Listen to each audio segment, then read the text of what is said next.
Welcome back, friends, to Occultists Anonymous, and boy, you really should be here for the Twitch pre-show. Thank you, folks. Sponsored by Roll20, The Onyx Path, and viewers like you. Thank you very much to our good friends out there who support us monetarily. Thank you so much. You are the best. And special shout out to our patrons who support us monetarily: Adele, Al, Alexander, Angfalit, Bernie, Buck, Chris, Clara, Disobedient Tongue, Doc the Undead, Doggo Daloon, Emil, Free Council Femboy Noda, Funzo Suru Ali, George, Jack, James, Jenny, John Jacob Jingleheimer, Schmidt, John, Josh, Julian, Cat Feathers, Crazy Man 1772, Michael, Milo V3, Ms. Grumpy, Moku, Mozart D Minor, Noba, Other Michael, Perry, Puppeteer, Riafio, Ryan, Sears of the Porcelain Throne, Shane, Shexara, Taryn, The Pretzel Cult Returns, Thomas, Usuf Sama, Vortex, and Zoltan. Hi, friends. Yes. So, yes, we get the Sears of the Porcelain Throne strike back, I guess. Which, let's be honest, you don't want anything related to striking back. And out of all 9 of them. Yeah, probably. Yeah. Bored. Yeah. So yes, we're about to summon an imp, but we're not quite there yet. We might, but yeah. When we last left our good friends at the coven, oh boy, what had we been doing? We were chatting. We were chatting in the workshop. Yes, yeah. That is exactly where we had left off, because we were discussing the journal and making plans for how to kind of cover that, and we kind of tabled the discussion because, as Theo pointed out, well, let's figure out how far and how long. Figure out how long it'll take. And then we had a moment of, oh, look, the knife is sentient. Well, no, that's not quite right. There's a blood spirit. We knew about that, and they're being a bit of a troublemaker. Yes. Yes. And Theo asked for an eclipse. Yeah, no big deal. So, yeah, basically my evening after going home was just going to be like flipping cards until I could roughly figure out when and where we would need to be be at an eclipse. Got that. And I think we were was further inspection or discussion of the magical ritual items, because we were discussing what may need to be done with that. I felt like there was another item on the table, but another thing on the table to do. Yes, I thought we had done all the scrutinies of it that we could right now. Right. There's one more. The robe needs to be scrutinized with prime. Right, and that because that had come up, which was. And there is something else we need to do. Legba needs to sever that or destroy Frey, considering what he has. Frey that sympathetic connection between the knife and Salazar that is producing an obsession for him, because that's clearly undue influence. Absolutely, yeah. So we have not left the workshop, the secret underground lab. So yeah, if there's anything else that you all are doing, the whole coven is here, so this is a chance to discuss things and make some things happen. Excellent. I can start flipping cards right now if you want. Yeah. While you guys are doing that. You're doing that? I don't have the willpower to get involved. Let me start. Cool. Yeah, and of course, basically. while we're sitting here, Legba's going to begin an astral journey. Mm-hmm. Okay. No time like the present. I can take a look at the quote. Okay. Excellent. And go ahead and roll Resolve plus Composure just to see if it takes you a minute or an hour. Cool. Hell yeah. Roll that. Shit. Give me that +3. Okay. So yeah. So it's going to take you an hour to slip in. Oh, wait a minute. Does this count as a mental or social roll? I would say that meditation is a mental thing, because if it falls into the 3 because I spent a mana. Yeah, mine 4. Yeah, that's what I meant. Yep. Finally, first time. Yep. Intuitive leap. Spend a mana. Drifter got to do it once, and man, it was great. It's really nice. And so 3 successes. Yeah, we're gonna make that an exceptional success. Thanks. So in a minute, you're Astral, and you were stepping into your Oneros or traveling into... Okay, I wasn't sure if you were headed to your Oneros or the Temenos. I think I have to go into the Oneros. Technically, you continue the path. Stepping into the Oneros is stepping off the path before you arrive at the Temenos. Oh, that's right. Oh, no, I'm so used to going to Purgatory Bluff now at this point. If that is an option, that would be intuitive to him, and he would do that. Yeah. Cool. He doesn't need to go into his the dream vestibule. Right. Or I shouldn't say dream vestibule, but the vestibule. The onerotic. The onerotic vestibule. Why do I give lines like that to Ralph? Okay, so you are doing that. Ash, if you want to go ahead and whip up a divination while we're at it. And Craig. It's just going to be... Because I just need a reach to do it instantly and for specific questions. Mm-hmm. And your subject is here, because you could actually cast with this advantage, casting on Theo/Babasera, and think about her specific future. Yeah, because she's the one who needs it. Mm-hmm. So it's just not even overreaching, right? Nope. And for Yantras, I have my cards and my shadow name. Mm-hmm.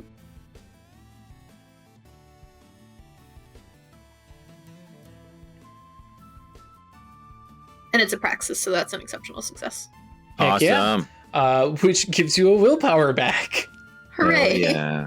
And then would you like, and a beat because of our little house rule, and then would you like to take a condition, give yourself additional potency, so another question about Babasera's future, or a condition on Babasera?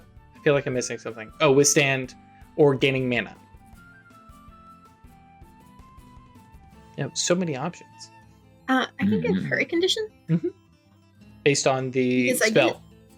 I get 2 answers for each divination because it's potency. It's potency spell. Right, So. and yeah.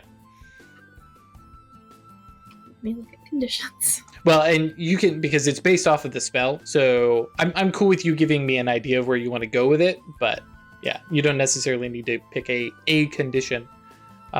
Informed is the one I was leaning towards because it's divination. Yeah, that works. I was thinking of like things related to what I'm trying to divine. Yep. Basically, like you get an informed condition in relation to Finding an eclipse. finding an eclipse. Cool. Okay. So can I get the when and the where? Right? I mean, ask 2 the questions. Yeah.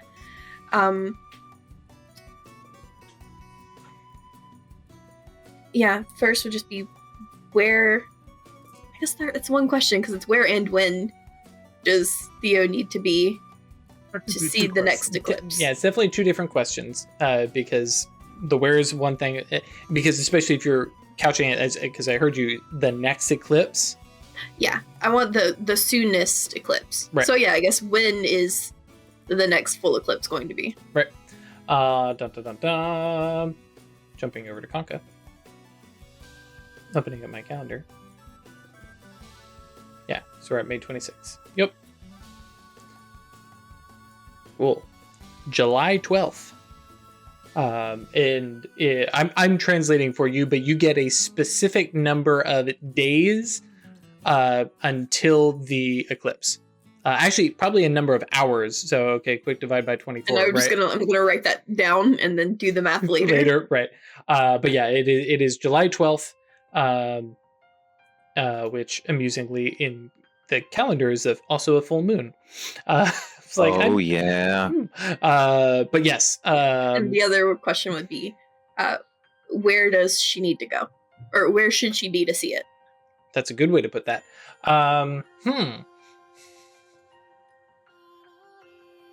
There's a really cheesy opt-out answer, but I'm not going to do it. It's like, because of her friendship with Legba, she can be anywhere.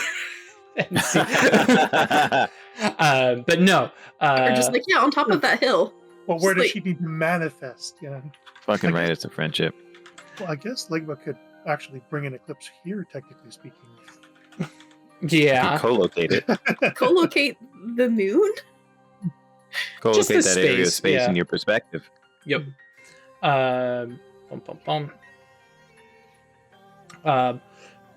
Sorry, I'm trying to find the right place. Yeah.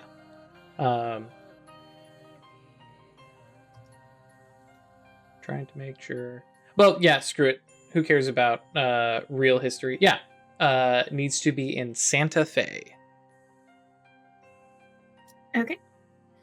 And yeah, I'm gonna, I guess, start doing math because that'll also give me like the time of day. Mm-hmm.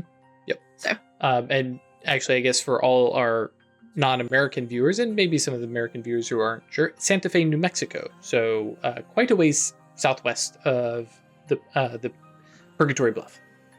But still much more doable. It could have been like the middle of the ocean somewhere. Mm-hmm. Mm. So like this one we can at least get to relatively That's a good easily. I'm glad I have a legacy attainment that will help us avoid destroying the mind of Theo's daughter. I mean, we could take like a cart Road and drive there. trip. Road trip. That's true. That's a good point. Yeah, we wouldn't have to use any kind of supernatural ability to get there. We could just leave. I don't know how long the road trip is though, so it might just be more feasible to hop. Yep. Just curious. You start traveling, wait for the girl to fall asleep, zip, and then just keep traveling. That's a good point. Yeah, she'll be okay. Yeah, that's right. I mean, She'll wake up and she'll be like, "That's just how it works." It Some works. days you just walk out of town and you wind up 1,000 miles away. Worked for me as a Does she kid know where during Santa road Fe trips. Like, Yeah. So, does she know how far away it is? possible complication. Mm-hmm. What month are we in 1846? May. We're in May. Okay, because so it's still held by Mexico, but it's captured by the Americans on the 14th of August, 1846. Mm. Yep. So we're There- getting so into there's a wars war in the to this area. as well. Yep. Bait. That's just bait. Well, she knows it down to the hour, so we just go there at the right time Yeah. on the outskirts. I'm sure a military captured middle of a war zone city during a full eclipse is going to be totally chill. Seems like we just need some wage to make sure that we can be there incognito. Just make sure nobody will notice us. Yep. Mhm. It's time to commit war crimes. I'm done with the wisdom. We just murder everybody. I'm waiting. Yep. Chris worked up. Okay, so we've got that, which, just, I appreciate it. All of a sudden it's like, okay, we're going to start doing stuff. Theo starts staring at the cloak. Cloak just kind of leans back and kind of relaxes. All of a sudden Gisla's dealing out cards. In any other context, cool. So who else was up? Craig, yeah, if you wanted to throw Gnosis plus Prime at that.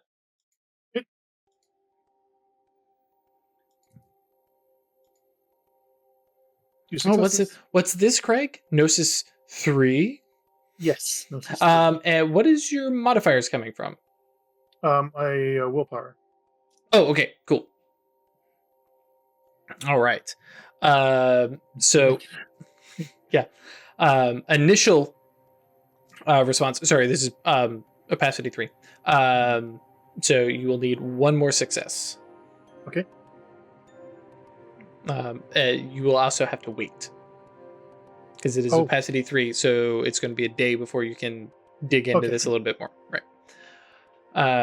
Unless, of course, you spent a mana. Yeah. I'll throw that at it. Yeah. We do need to be better about that. And I need to be better about reminding you guys to call them beforehand. But I mean, we let it slide last time. So, and mostly because this way I can give you some of that basic surface information. You get a very similar thing to what Legba got from looking at this thing of you get the oozing feel of tyranny on it, and it's definitely from awakened magic. And I would go so far as to say that Craig, you would recognize this as an artifact, but Babasera is looking at this and seeing there is power in this, to the wearer, but it looks locked off and restricted. But there is something powerful to this, and something that makes it feel almost not of this earth.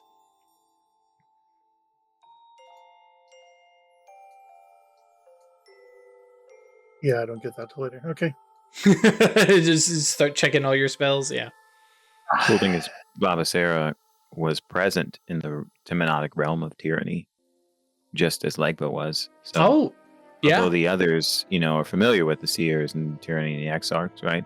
I imagine that it's similarly unpleasant that we were Mhm. both there and we were bathed in it in the astral, and then now we're witnessing, or we're directly experiencing a creation of those entities. And quite literally seeing the supernal symbol of it kind of stamped all over Yeah. this thing. Yep.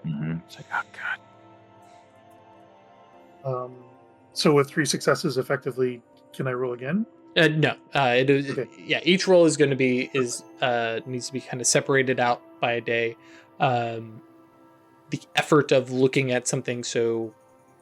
In my head, if opacity feels like white noise and you're squinting through it, and something that has more white noise, takes more effort Yeah, out of you.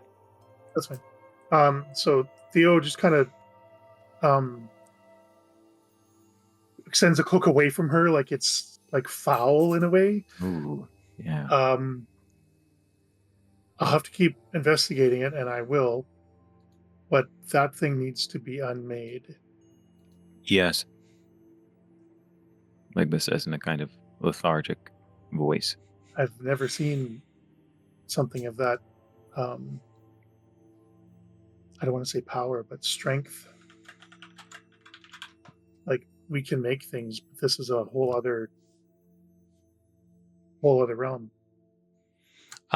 Yeah. And I would venture to say that just talking with the Diamond Order, that they have probably mentioned that there are things like artifacts, things that came from the supernal, but that's just like that was all you got, was like a 1-sentence description of this thing. It's like, oh yeah, there totally are magic items. There are these things that are from the supernal that make their way here. And, as they're kind of like, here's a quick glossary of terms. And it's like, yeah, artifact, that's a thing. All right, moving on. Actually, very similar to in the core rulebook, where you had the little glossary of what is this thing? You get a sentence, that's it. If you want to know more, you got to go figure it out. Well, I think in Theo's perception, she would say that this wasn't something that was made. That's a good way to look at it. Mm-hmm. No one made this.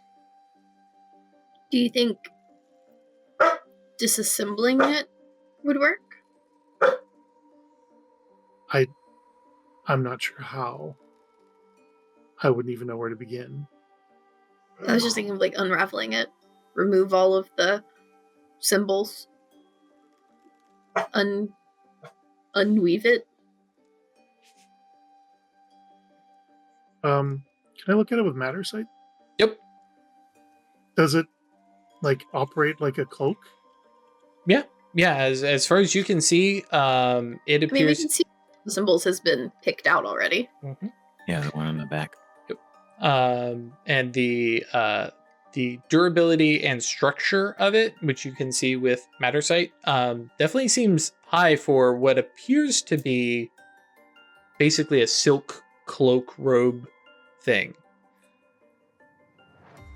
Theo says it looks like we could just unravel it, but I'm not sure. This wasn't woven. My worry is we would just have magic string then.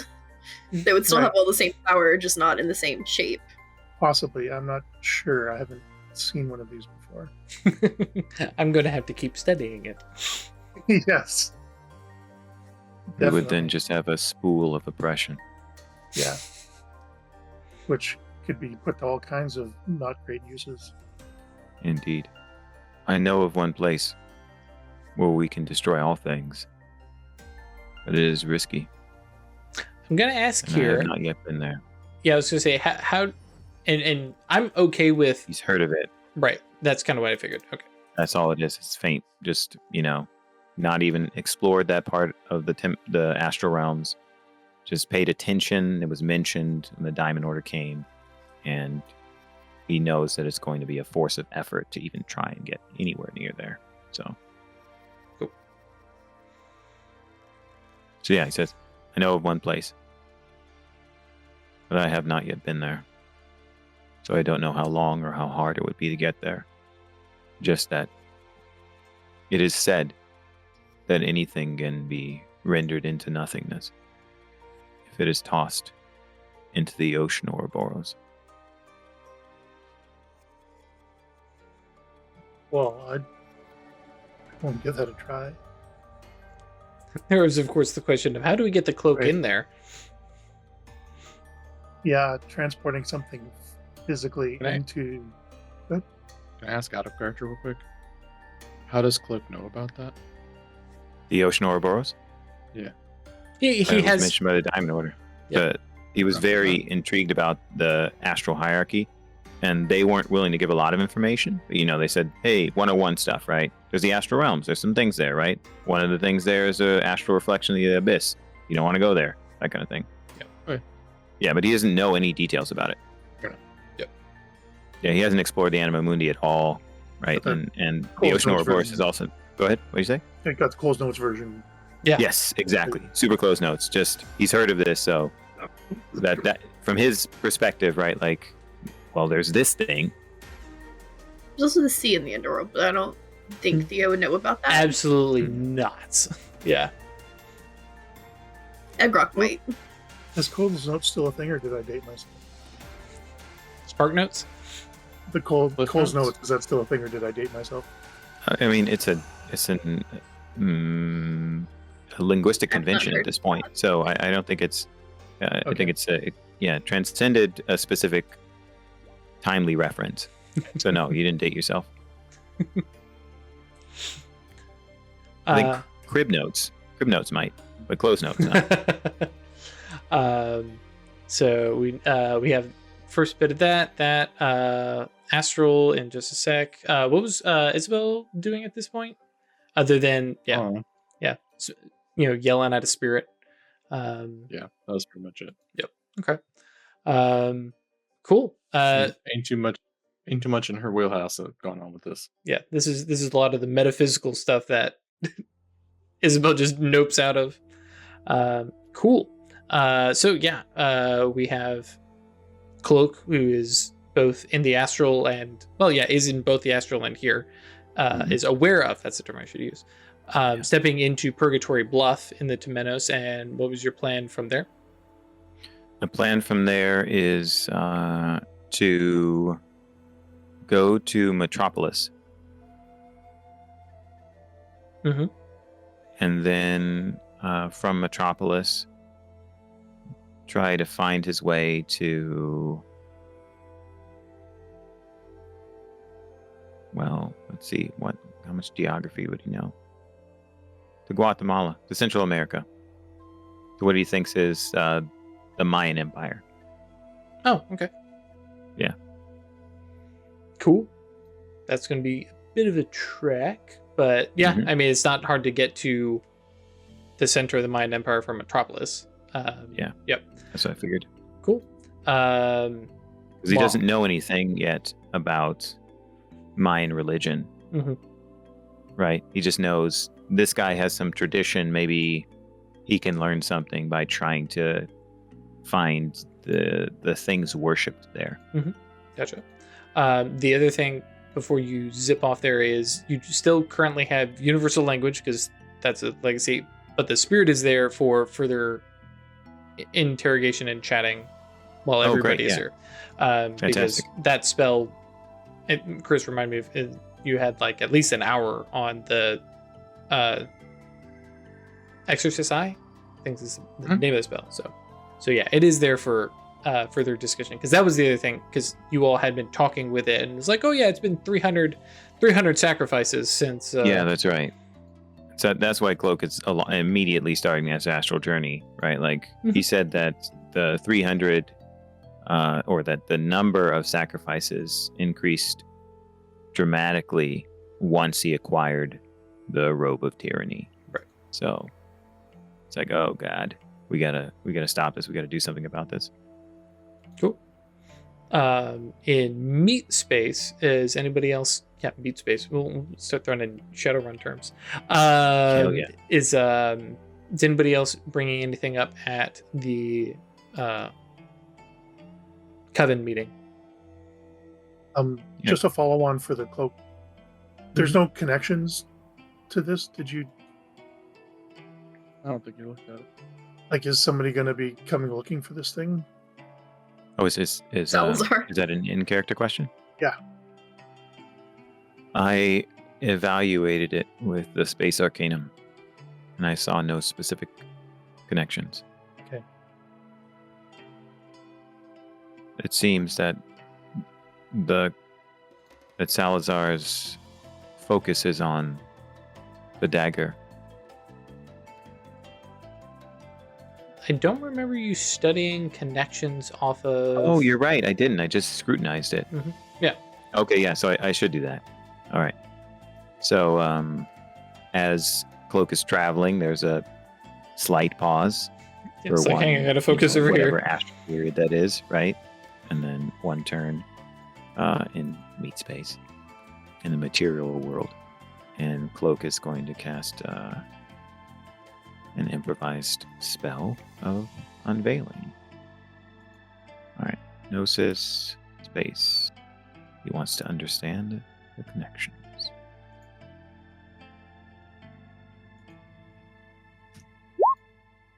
Yeah. Give me that condition. I mean, we're effectively using correspondence, right? Yes. Oh yeah, sorry. Before we get sidetracked by the spell itself, yeah. So you gain a willpower, and you want a condition on Yes, please. this. Put a condition on the cloak, like obscured or something. I could do that. I want that arcane XP. Well, remember, you get that from the exceptional. Oh, Remember? okay, gotcha. Yeah, I thought. Yeah. Oh, that's right. The house rule is so that we can put conditions on others, without Or having to pick forego other the things without. arcane. Yeah. That's great. Okay, perfect. Yeah, cool. So, yeah. If I could put a condition on it, I mean, it wouldn't be persistent, but yeah, make it so that obscured sympathy. Looking over all this stuff and being like, you know what, maybe this is a little muddled right now. Okay, I dig Yeah. that. Yeah, so- effectively, I'll be bumping.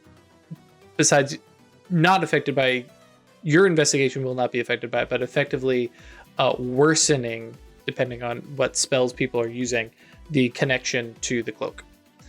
Cool. I like Excellent. that. That's pretty cool. It's like, I'm gonna look at this. Everybody else can buzz off. Mm-hmm. Cool. So yes. Ooh, and I get, it's a potency spell, so Mhm. I get 4 links and let's see.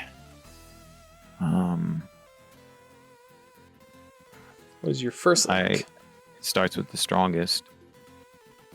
Oh yeah, that's true. Unless you pull put reach into it. And I have free reach, so I'm not touching it. So I get sensory range, instant cast. I got 2 more. I'll put it into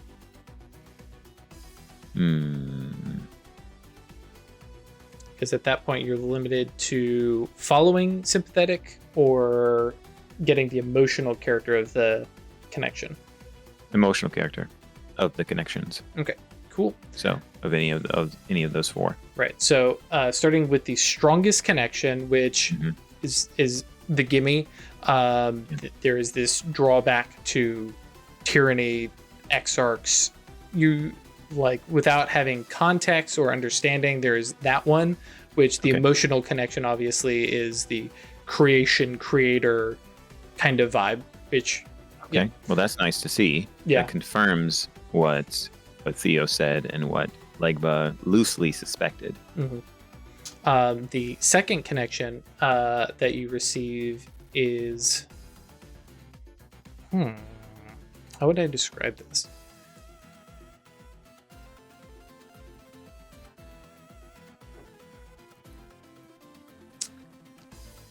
Owner is probably we'll go with commander and well, owner would also potentially work. Owner and commander. Overlord is actually very good too. Wherein the kind of emotional vibe that comes with it is both there is a possessive aspect to it, but a also like subservient thing. So as if the robe is owned by this entity and then is doing its bidding, kind of thing. Obviously, it is just a robe, so it has no thought or mind. But that's the kind of connection, and those are the only connections that you get. Ooh, okay. Hmm. There are definitely more, but Yeah, but this is, of course, from the perspective of the robe. So, but yeah, and the robe thinks of this person, this entity, as commander. Okay, cool. Yeah, and to clarify, there are definitely more connections than that, but those are the only two that you are able to get with your 4 potency. Ah, okay, gotcha. Well, that makes sense then. Cool. Yeah, that's right. Yeah, fantastic. All right, thank you.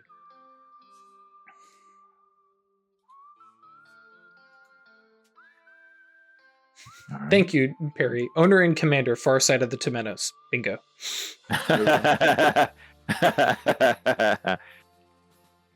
But yeah, that's interesting to know, considering there isn't withstand by default on that particular spell. So that is intriguing information to Legba. Cool. Wait, he wouldn't know that there are other connections. So great, cool. I'll just go with what you said. Right, we're good. I won't read into it. Cool. So we have the information about the eclipse jotted down, and we'll shortly be calculated. Oh, that was the other thing. The journal. Did you plan to work on that now, Craig, or was that going to be like, oh, this is something I'll do like before, a little light reading before bed kind of thing? Yeah, on her own, she'll piece it all together. Okay. Cool. And then plot it out. Right. So basically, I guess the coven meeting is adjourned because Ralph doesn't have to, or Cloak doesn't have to stay there to astral journey. So yeah, Rilla kind of makes notes. I imagine that Rilla just naturally has this kind of secretarial vibe that she just naturally slips into. It's like, okay, what's going on? Okay, an eclipse. Okay, oh, we know where it's at, and like sits there. I feel like she's probably done the math. Right, yeah. she and Jules are like, oh, yes. Especially because Eclipse and, astronomical kind of calculations is their game. And there's a definite like chat between the two of them where they're like, was there really going to be one that soon, this close? And so there's a discussion of like, hang on. And now they're both really curious. Is like, was that already? Did that? I don't remember. And both of them having a magic, but not sure moment. Cool. As the group is splitting up, who takes possession? Yep. Real quick, if I can do this in character, but just if Theo's gonna do any prime investigations, Cloak wants to stick around for that. When we go for the trip to the Eclipse, That's when you're going to do it? Yeah. That's when you investigate the prime runes. You can come with me tomorrow when I have another look at the cloak. Wait, hang on. I feel like I'm there's very confused. What? Yeah. Like talking about different things. Prime investigations? Yeah. That's Felosia. Oh, the rune? Oh, you know what? I came in mid-conversation on that. I thought this was Okay, never mind. That's the journal that you came in on. Fantastic. Okay, great. Yep. All right, now I'm out of character on the same page. Cool. No more confusion. Cool. Great. But if you want to watch a prime scrutiny, that'll be tomorrow. Yes, absolutely. That's what, works. Thank you. Cool. So yeah, who takes possession of which items, or do they stay locked in the inaccessible basement, or Before the dagger goes away, I want to fray that obsessive sympathetic connection to Salazar. Okay. And then, what'd you say? If you must. If you must. Fully planning on giving it back to him. I feel like here's a decent place to store them, just because no one else can get in. Yeah. Isabel's planning on keeping it. I mean, this is the chance to have the discussion. I mean, if you want the blood dagger, I don't think it's a great idea. Just because, I Of mean, any of the people who can protect themselves from it, though. yeah, you're out of probably all one of of the us. few people who could put it in its place and make it listen. I'd prefer to keep my eye on it until I know how willing to cooperate it is. That's fair. And I would prefer that you do keep your eye on it. So, yeah. However, to make sure that for the time being, you're the only one thinking about it, I'll need to remove the obsessive nature of Salazar's connection with it. Okay. So, trying to think. This would really be a context in which Legba's shadow name would apply. Opening ways. Supposed to Yeah, be I don't think closing so. It's them not. off. It's Breaking closing them chains. off. Yeah, it's breaking chains. It's definitely a cloak thing, but it doesn't feel like a Legba thing.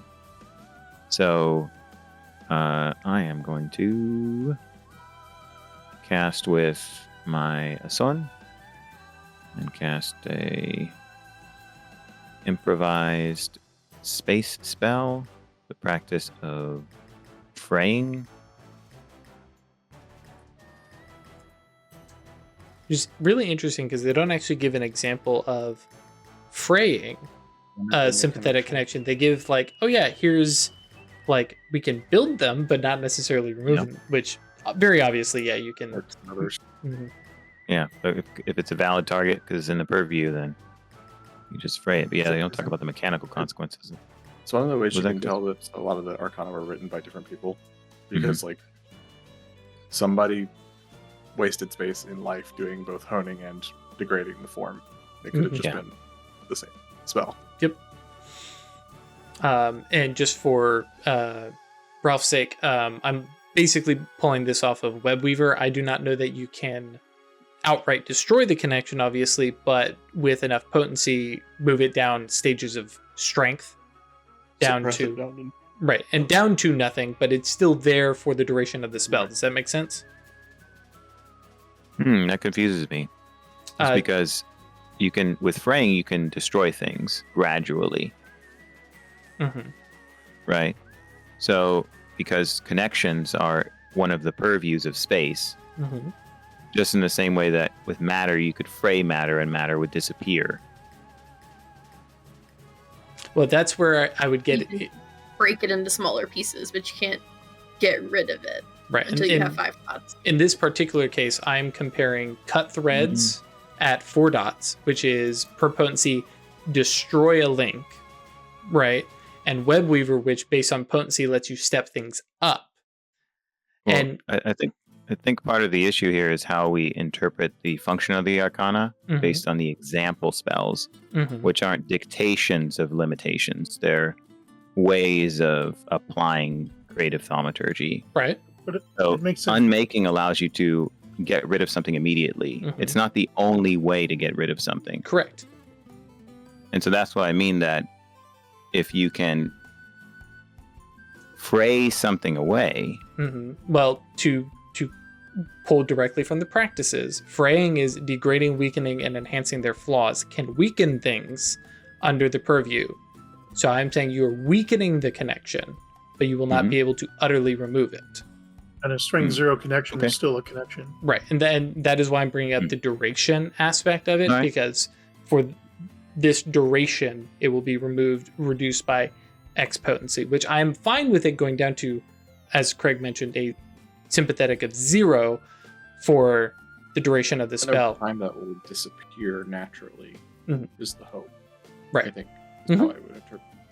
makes If you sense. can keep it at 0, it will Because fade away on its own. as they mentioned, like sympathetic connections, once they're cut, does not suddenly make people not care about each other, but they will quickly stop having those draw. But if they stay around, they may create a new connection. So, yeah, using potency to reduce it, which it is a. Whoops, hang on, I moved on to sympathy. I think it's just a strong connection. It's not connected. Yeah, but it is strong. So for me, I am considering that a withstand of. Well, would it be even a withstand? There's no withstand with a fraying spell. You just do damage. Well, if it's actually damage, but yeah, you wouldn't withstand it. Yeah, because it has a potency of 3. So why would you withstand? Yeah, I'm with you. Yep.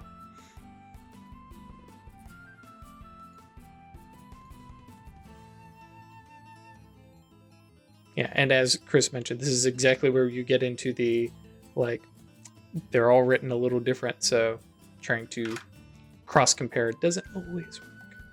Yeah, that's why I try and avoid using the spells as real guidelines, as more inspirations. Mm-hmm.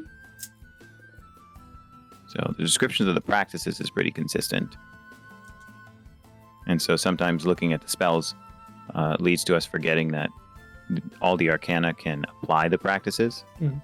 And so we'll like assume that one of the arcana is the only way you can do something, like the whole thing about healing only being in life, when arguably you could do it with death, depending upon how you think of it. Yeah, we definitely had that discussion earlier. Yeah. Go ahead and roll up the spell, by the way. Anyway, yeah, sorry. Okay. So Gnosis space, and I'm gonna use a single yantra as my son. Haven't gotten high speech yet, so. Doop. All right. Now, is that taking into consideration duration? Oh, sorry. Reach. So the reach will be instant cast, sensory range, and advanced duration. Right, which I'm going to increase. Oh, that's right, because I need spell factors. Okay. And that's why I was like, this one will Yeah, it definitely makes have to sense rate you'd up. ask that. Yeah, okay. Yeah, let me, okay, let's do this. Weak. 2 levels of additional duration. Give me a -4. I'm going to spend a willpower. 7 dice. I'm happy to re-roll if you want. Oh, yeah. And then, so that's 2 additional reach. So 2 overreach, meaning because I have Gnosis 4, 4 paradox. that is 4 paradox, -2 from the Asan, So, and I'm going to spend 2 mana. cool. We will throw ye old chance die at it. Nothing. Great. Cool. Okay. Yeah. Cool. And yeah. Please Happy to roll reroll. with a 7. Yeah. No problem. Cool. Not a problem. So yeah, it is at this point now reduced down to a connection of 0 for with 2 steps. Is that a week? Yes. Yeah. Scene day week. Cool. So I will write that down, and I have that in my pattern. Awesome.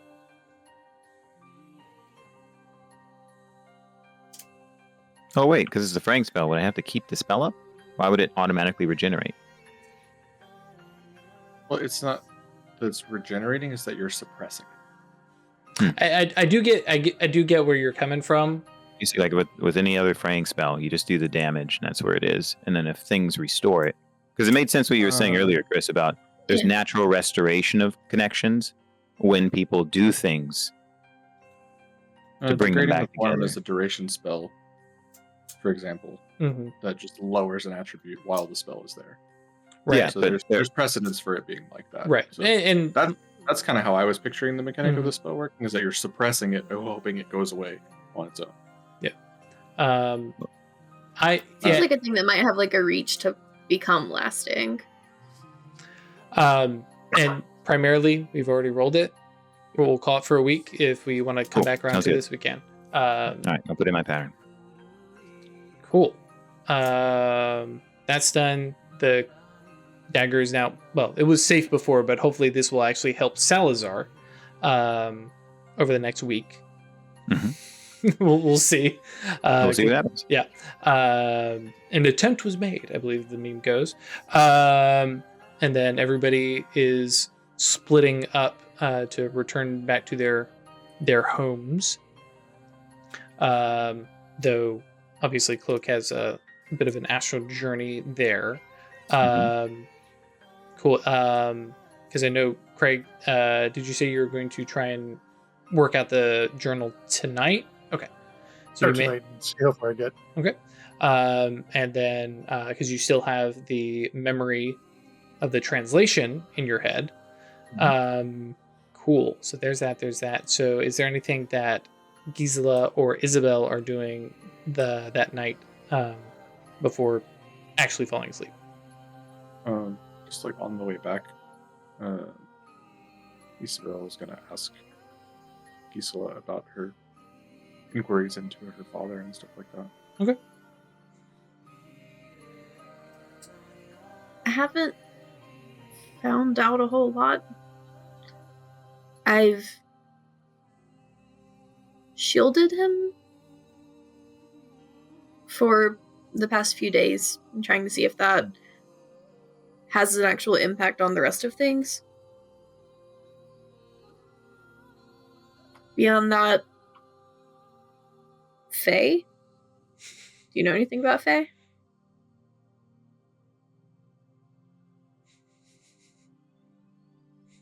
Children's stories, perhaps, but You don't believe children's stories by now? I mean, I was gonna say there's not to say that there's not a grain of truth somewhere hidden in there. Have you considered asking for help, as Cloak did?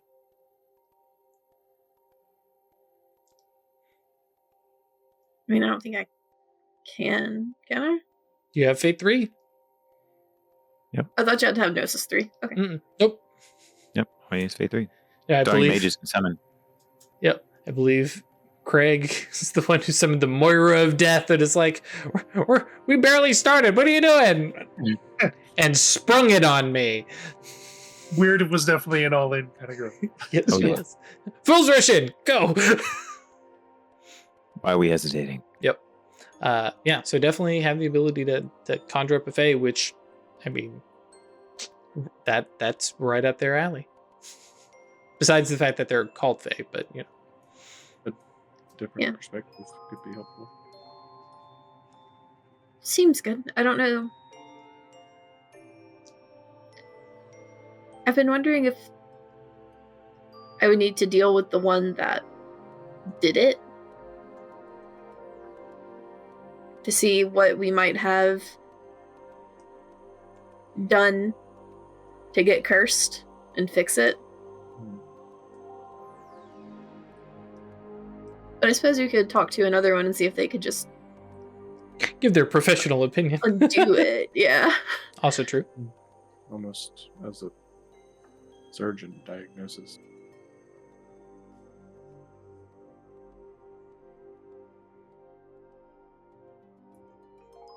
It's a good thought. Just wanted to make the recommendation as I have a more constant reminder that they are around. Pads along. Is it always just there? About 90%. Most days. Most times. And it just watches. Intensely. So far. I don't like that. I mean, you see it every time you turn Mage Sight on. There's all sorts of things just floating around, and you know. I wouldn't see it. No, but I mean Well, other supernal others. beings. Yeah, they're not everywhere, but You know, it's more that you just have one that's yeah, watching follows. you all the time. Actually, that's Yeah. true. After a year, has it become comforting, or is it still like unnerving? Yeah, I think so. I think it hasn't done anything to me. Right, for a Right. year, so it's like okay, This is okay. probably similar to Ganem. Now that I think about it, it's just this Yeah. unseen thing. If I turn my eyes on, it's there. Part of my unseen world.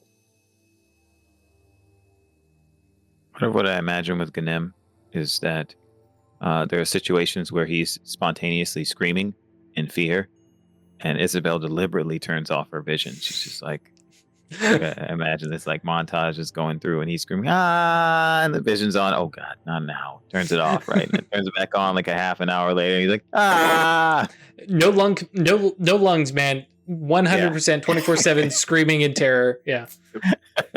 Same. Yep. We're riding out to fight bandits who sacrifice humans. Not on board. Not on board. You've given a flute anxiety. yeah. Done. Gave it anxiety. I'll be honest. I think Ganem has always had anxiety. That was one of my things from creation. Well, he was just having a good time living in a flute, and suddenly his home turned into poison. Oh, yes, that's very That's true. right. That's a good point. All of a sudden, the flute owner that he really the flute player that he really kind of liked, and like she plays me, and this is really cool. And then all of a sudden, she went somewhere. He's not exactly sure what happened, but she came back, and his flute wasn't normal anymore, and he can't even touch it. Yeah. Poor baby. Cool. So yeah. Actually, to kind of wrap up that little scene, as you guys kind of deviate out, Gisela, because I remember you mentioning wanting to check up with your dad, and I imagine it isn't too late in the evening, but yeah, you have a little moment with like mom and dad. You know, I imagine, yeah, it's May, but you still get a little bit of chilliness in the house, and so you know there's a small fire and stuff like that, and they're sitting together talking, and see you. And it's only been a couple days now with this spell kind of supporting your dad's luck, not giving him good luck, just not having bad luck, Filling in the bad luck holes. right? And he hasn't had a bad day. He's been fairly upbeat and very neutral. He's having he's having a time. It's not a good time. It's not a bad time. Just having a time. But that magical antidepressants. to not make too light of it. But yeah, it's like, hey, leveled out a little bit. You're normal, Right. And he does. And just because this is a movie, and so of course you have the right timing of he's mentioned is like nothing bad has happened in the past couple days, and he has always had at least several things bad happen in a day, and he's just like, and because he makes mention of like there was a problem in the mine, it didn't directly affect him, it wasn't his fault, and he had like some anxiety and some and it's like, wait, no, this isn't me, we're okay. And it's definitely, like I said, he's considering where he normally might be, on the up and downs. Like this is considerably up for him. So clearly this spell has treated symptoms and is doing fairly well. I can't remember. I think you had that for a duration of a week. It was a week, yeah. Right. So yeah, you definitely kind of get that little thing as pass through. Potentially grab dinner. I don't know.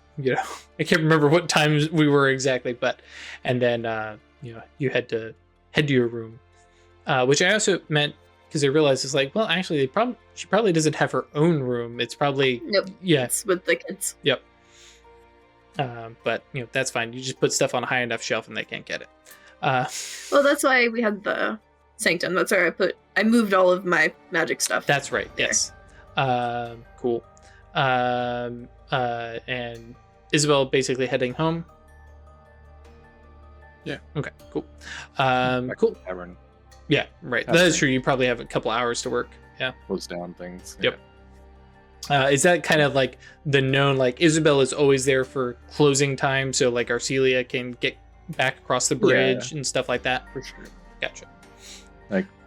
Even when she's not like scheduled, like it's just something that she's just into doing. Right. Especially because they're going to be making noise downstairs anyway. You're not going to get to sleep. You might as well. Yeah. I like that. Cool. So Cloak, walking, heading up, and while I have a comic book image, right? The parallel of Cloak walking up the hill to the mine while Legba in, Tails and and Kane walk through the Temenos from Purgatory Bluff into Metropolis. At this point, not really a well-trodden, but a familiar path for him, and into Metropolis. And how do you try and find your way to?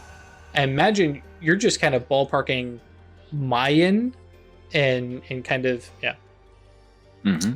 Yeah, So- and he is appreciated at this point that, oh yeah, he's the guardian of the crossroads, and Metropolis is about crossroads. So there must be a crossroad. So he then thinks thematically about Mayan civilization and about the crossroads that have been present in the history, Mhm. The ones that he would vaguely know about, and then which ones might be present now.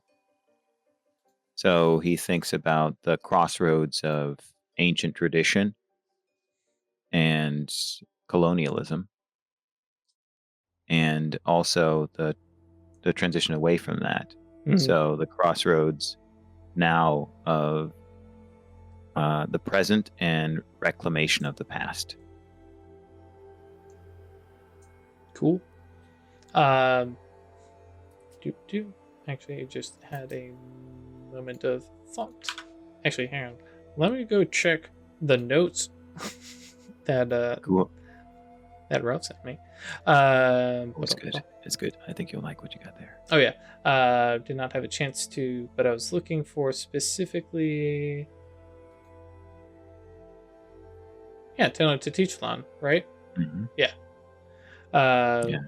Thank you, That's- because that's exactly what I was thinking. That's the Aztec, right? Yeah, it's there's the Mayan civilization extended up into the Yucatan Peninsula, and so the Aztecs conquered a lot of that area, and there was a lot of warring at the time. However, there are a number of Mayan subjects during the initial Spanish colonization of Central America. And so one of the things I put in the notes is that dreams are really important in traditional Mayan religion. And one of the often quoted things of horror that happened around the time of the Spanish arriving into what was, the Aztec Empire is Moctezuma surveyed a number of the subjects and asked them about their dreams for what's going to happen to the empire. And they prophesied that it was going to reach a calamitous end. And then he murdered a lot of people. And so that contributed to a decline in the practice of, the population as well as the practice of traditional Mayan religion. I think that's why Drew was looking for it, that crossroads between ancient tradition and colonization. Mm-hmm. And notably, because I had said that this was Aztec. You said Mayan. Well, primarily both, without having, none of the characters having any great knowledge, that's right? We have no knowledge. Yeah, and so that's why I was like, it can be any, but It could be either. Tenochtitlan being the major capital, which you actually had in your notes, which is saved me a Google search, and the travel from Metropolis through and trying to find this place you may not even have the name for, but just grasping for the center, the where basically Aztec or Mayan or that ancient Mexican basically culture, and trying to find it. And I imagine, rather than paying a guide this time, it's like, okay, I'm just going to aim for that, and coming out on, a big city on a lake, and stepping around that corner to Tenochtitlan and seeing, the thriving, bustling river going. Come on, guys, it's freaking, oh my gosh, Long Lake. What is the name from The Hobbit? What is the name of stupid city?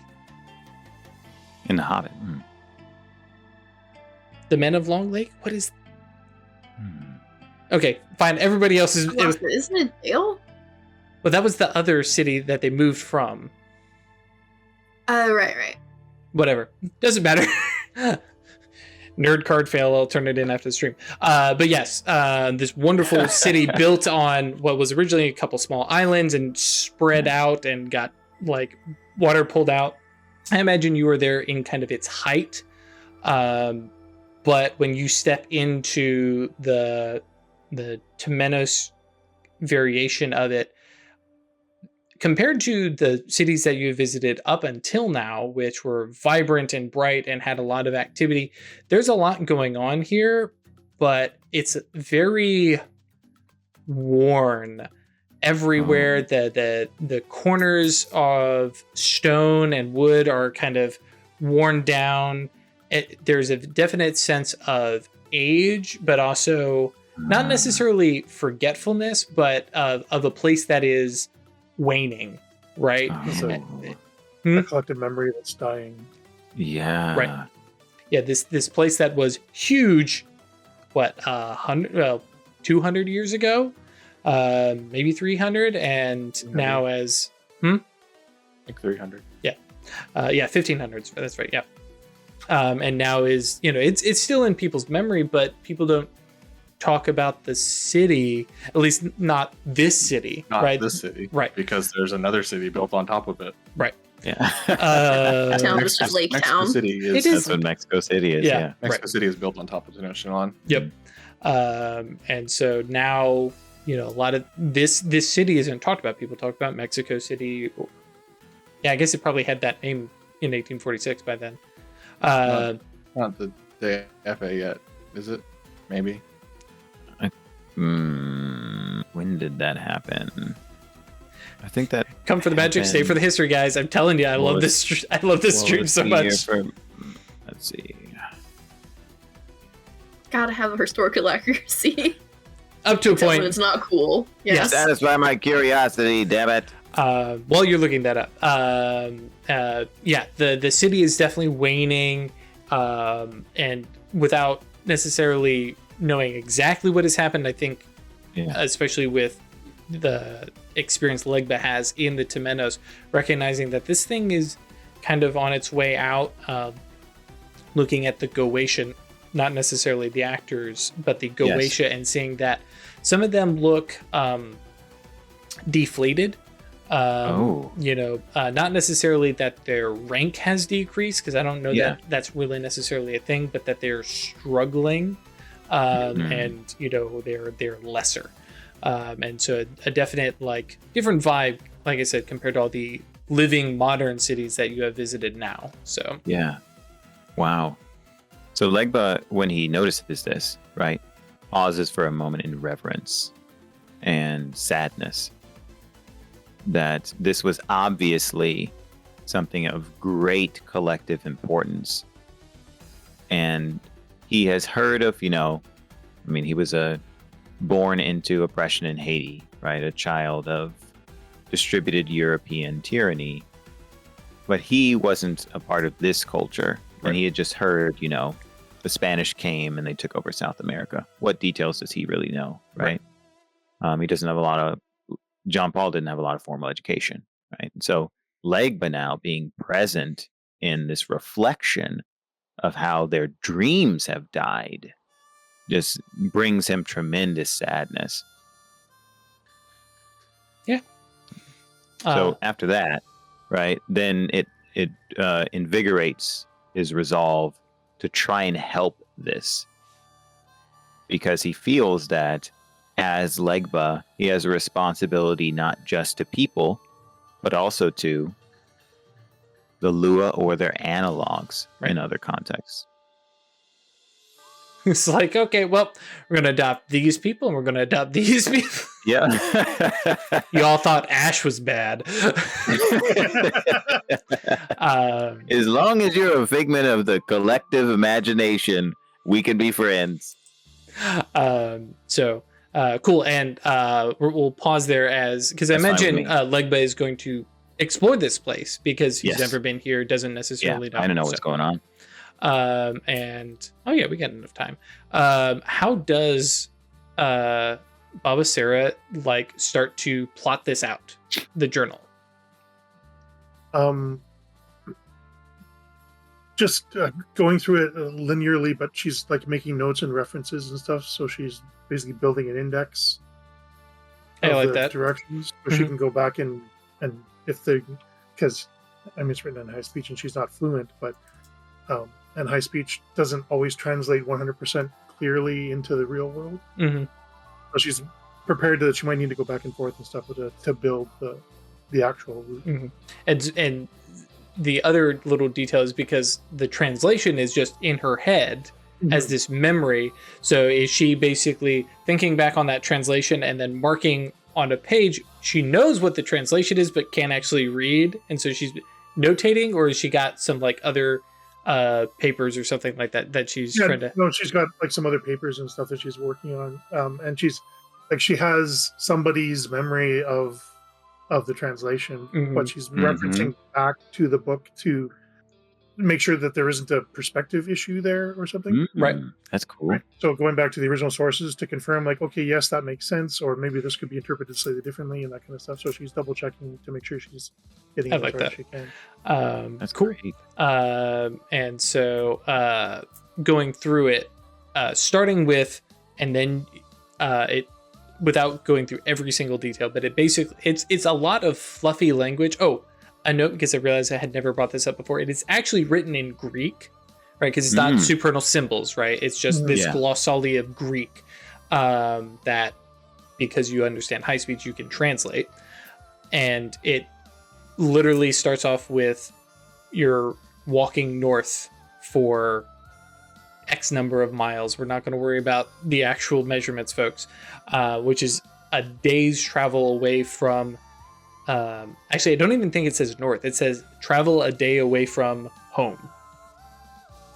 And then once you are there, begin contemplating what makes that place home and why this new place is not home. Oh, man. Then it has you travel on, and we will get into each of these specific days. Yeah, I know, Chris. Isabel is out. But then, and I'm just going to throw a couple of these first ones at you because it'll be more fun to investigate these as you go. But Yes. then the next one is travel like 60 miles. Okay. You know, Whoa. yeah, like 60 miles. Yeah, 60 miles. What I'm thinking of. Yeah. Sure. To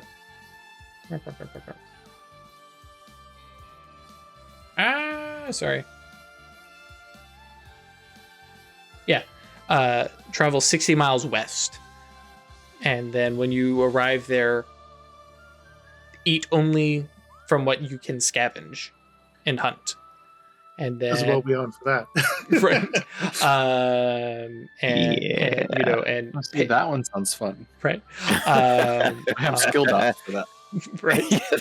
Right. I'm pretty good at that. And basically pay homage to the spirits of the things that you are destroying.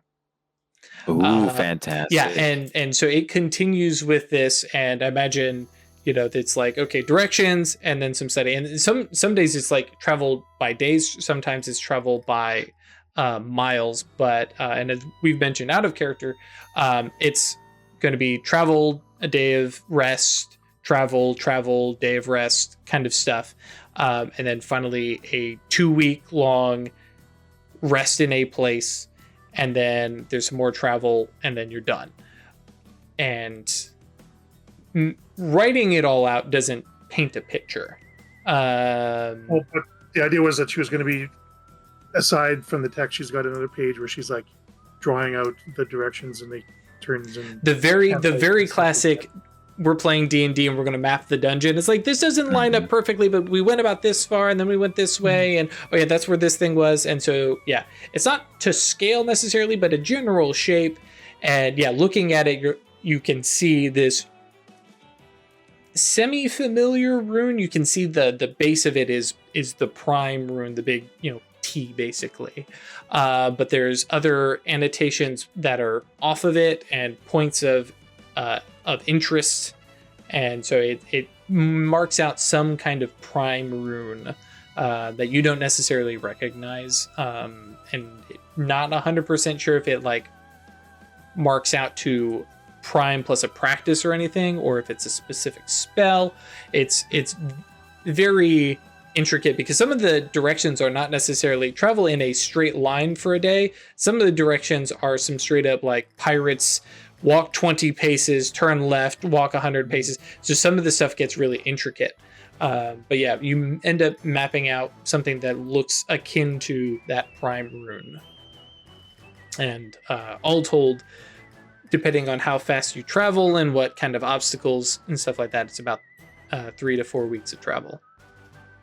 And the whole thing seems to have sort of a ritualistic.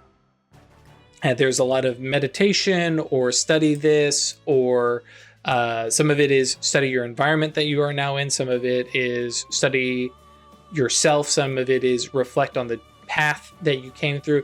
And definitely studying over it, you definitely recognize all 10 arcana are reflected within the journey. That's cool. It is very like this all-encompassing thing. Some of the other stuff that you get from it is just the language that is used, and as you mentioned, it doesn't translate perfectly, but there is some fluffiness and expression-esque stuff to it that kind of paints a picture of you being a supplicant or a disciple of somebody or something, and this is how you arrive at a major milestone or something like that. Also, while looking through the book, you find that there are pages missing. Oh. Do they interrupt the flow? No. Hey. So Theo doesn't have any, but she's the Diamond Order folks described rotes to us in the past, right? So this kind of has that feeling of this is a rote. Or some special spell that A ritual that's basically going to produce in effect the same thing every time you do it. Yeah. So yeah, which actually I kind of like the idea of like, oh yeah, this is rote. Meanwhile, out of character, we're all like, right? Everyone outside of out of character is like, this is not how you do a rote. A rote should not take this long. A rote should take one turn. You know what it sounds like to me? It sounds like we're getting tricked by an archmaster who just has it there for us to develop quiescence for him or quintessence for him. Right? Like you got to go through all these steps. It's like you got to do it exactly right. You'll reach enlightenment, I swear. And then something will happen. Yeah. We promise. Be proud of yourself, and I'll be more powerful. But the thing I'm taking away from most of this is that we can't just do this anywhere. Yeah. It has to start from home. Correct. Is what's all that is built on. So it's all personal. Yeah. That's interesting. And the other little side thing is the final passage, which, Cloak definitely read and understood, but it basically comes down to, and then the gates will open. Okay. That's ominous. It's exciting. Gates of what? Gates to heaven. Gates to heaven. Gates to the underworld. Gates to the abyss. Gates, the gates. It's the gates. Finally getting that sweet gated community. Oh no. Okay. So keep all the raw notes in a pile, but like retranscribe them a little cleaner. No, nice. Yeah.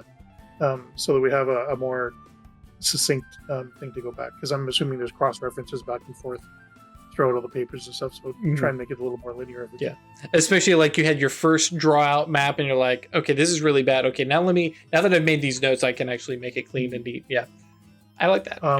So that's what, a month. 3 to 4 weeks, depending on because there's some stuff where it's like, well, travel for 60 miles. Okay, I can figure out what 60 miles is, but if 60 miles west also takes us through, we have to cross a small mountain range or some hills versus a big canyon, right? Yeah. So it's a month, and we're in May, and the eclipse is in June. July. Oh, July. Okay, so we have 2 months. Okay, I cheated. July 12th is my birthday. just making sure wasn't gonna. Yeah, if you confuse my two, and very specifically for all of you guys, it's definitely we have time to do this if we go soonish, but the eclipse will be shortly after we get back. Cool. Okay. Yeah, my thing is that this isn't on a timer, but like the eclipse is, and the loss of the mines and therefore the town's only real source of income also is on a timer. Yep. Yeah, because Enright will be fine. He has cows. He can also just leave. He could do he that. He has money if he doesn't want to stay here. So that's a conversation we should probably have, because Theo definitely has thoughts about doing something that effectively just enriches Enright. Sure, there's fallout for the rest of the town, but it's also effectively just enriching Enright. We should talk about it, because the last time we had any kind of conversation like that, it was in Euro Neros. Yeah, it's true. I've been trying to get in to have a private group chat with Enright, but I haven't focused on it. Yeah, I also mean that, like, as the coven, right? Because Legba and Theo, or Cloak and Theo, trust each other a lot, right? And they have certain similarities, their sensibilities in kind, and so that's why they've had certain conversations. But I think the other members of the coven would or deserve an opportunity to hear Theo's thoughts about these things.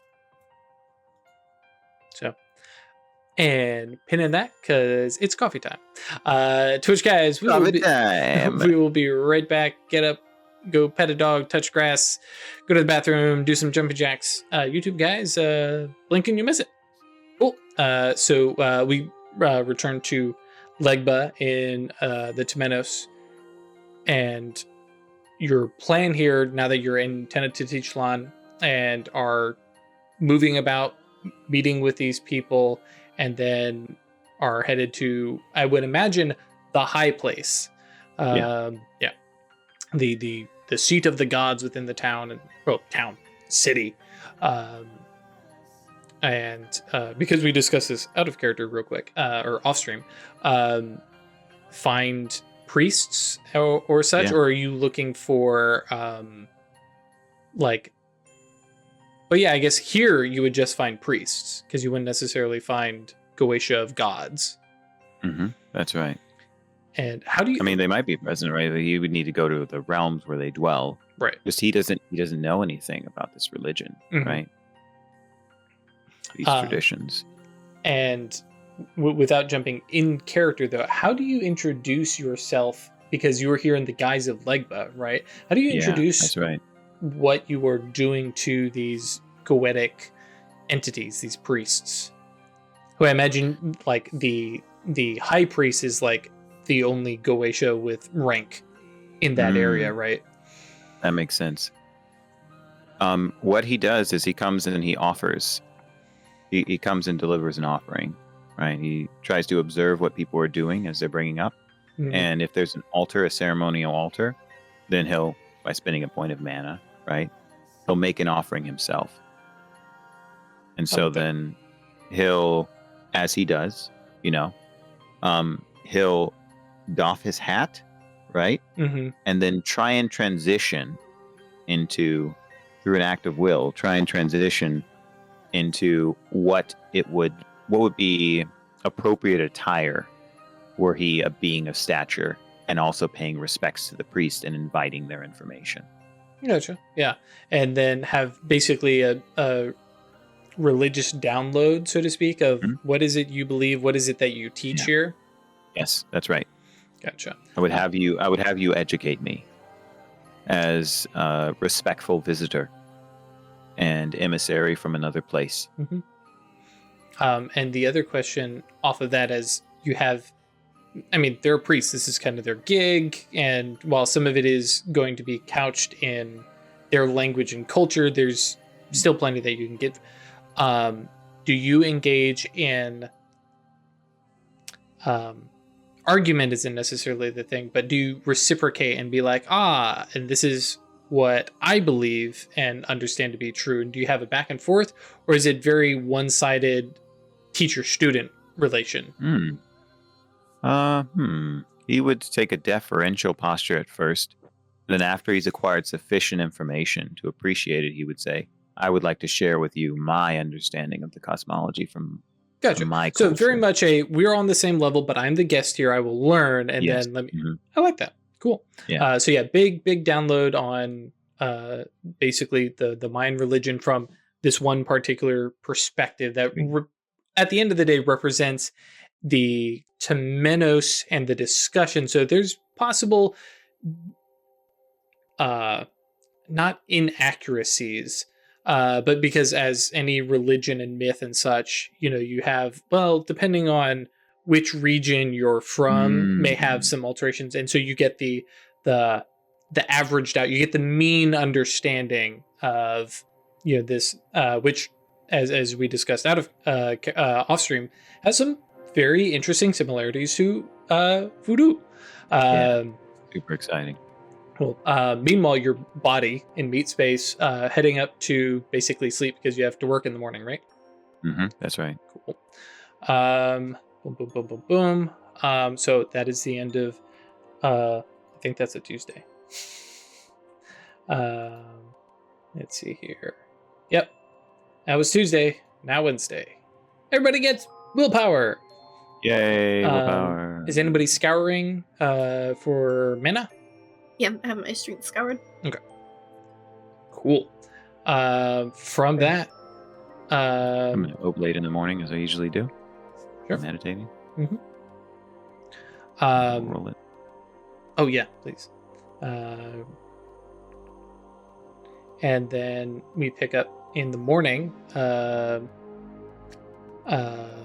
Actually, we need to start necessarily Wednesday morning, or will we step forward? Because I know Ash had plans for a Sunday. Give me all my mana back. Where did that? Oh, there it goes. Yeah, You can just spend a couple things over the course of the week. Yep, that's kind of because I know Ash has definite plans for Sunday, but in between, in that kind of week space, I know Craig wanted to talk to Catherine. I am also going to recast the spell on my dad. Oh, I don't remember what it even was. But yeah, basically just once the week is up, I've seen how well this has affected him, and yeah, it wasn't that hard to do. Right, for a week. Yeah, and I'm unless you want to roll it, I'm fine with us just saying, and we extend it out for another week with another roll. Okay.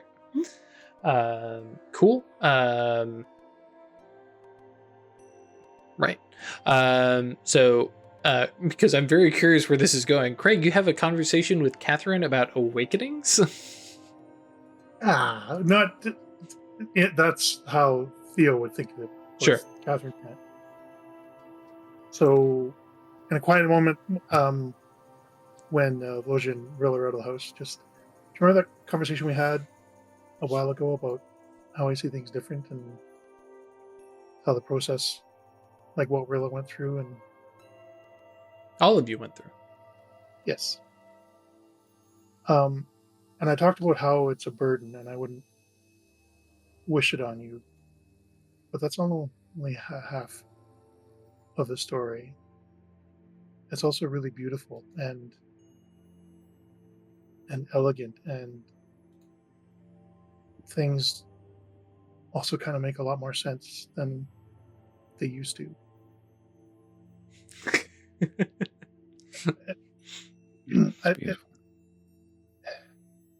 It's a complicated thing, and the path to get there is dangerous. Potentially dangerous. Well, yeah, I mean, you got there by dying, sweetie. Well, that was... Or nearly so, I guess. Yeah, I've come to understand that that's common for my particular path, but different paths have different sorts of trials that they go through. I've always been open and honest, and I've always answered all your questions. I've never tried to hide anything from you. I've let you explore as much as you were comfortable exploring, and I'll continue to do that. But if this is something that you might, if this is a journey you want to take, I might have ways of doing that. I've come to understand recently that there's a deeper truth than I was aware of, an underlying foundation that all the different paths are kind of built on. And I think there might be a way in exploring that to bridge you over that chasm, if it's something that you want. And you can I am definitely not- see she doesn't recoil as bad. There's a lean back and a sudden separation between you as she thinks this over, and she's like, I don't know if I'm ready for that. And I'm not trying to encourage you in any way. I'm just saying that there is a path that could be laid before you. It's not without risk. It might be dangerous.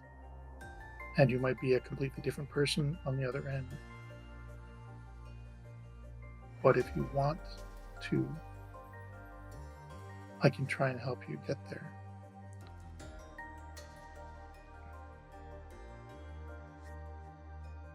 I want to share everything with you, but this sounds beyond me. This is out of my scope. Like, I won't deny the idea is intriguing, but the idea of being a different person afterwards is terrifying. I don't know that I want that.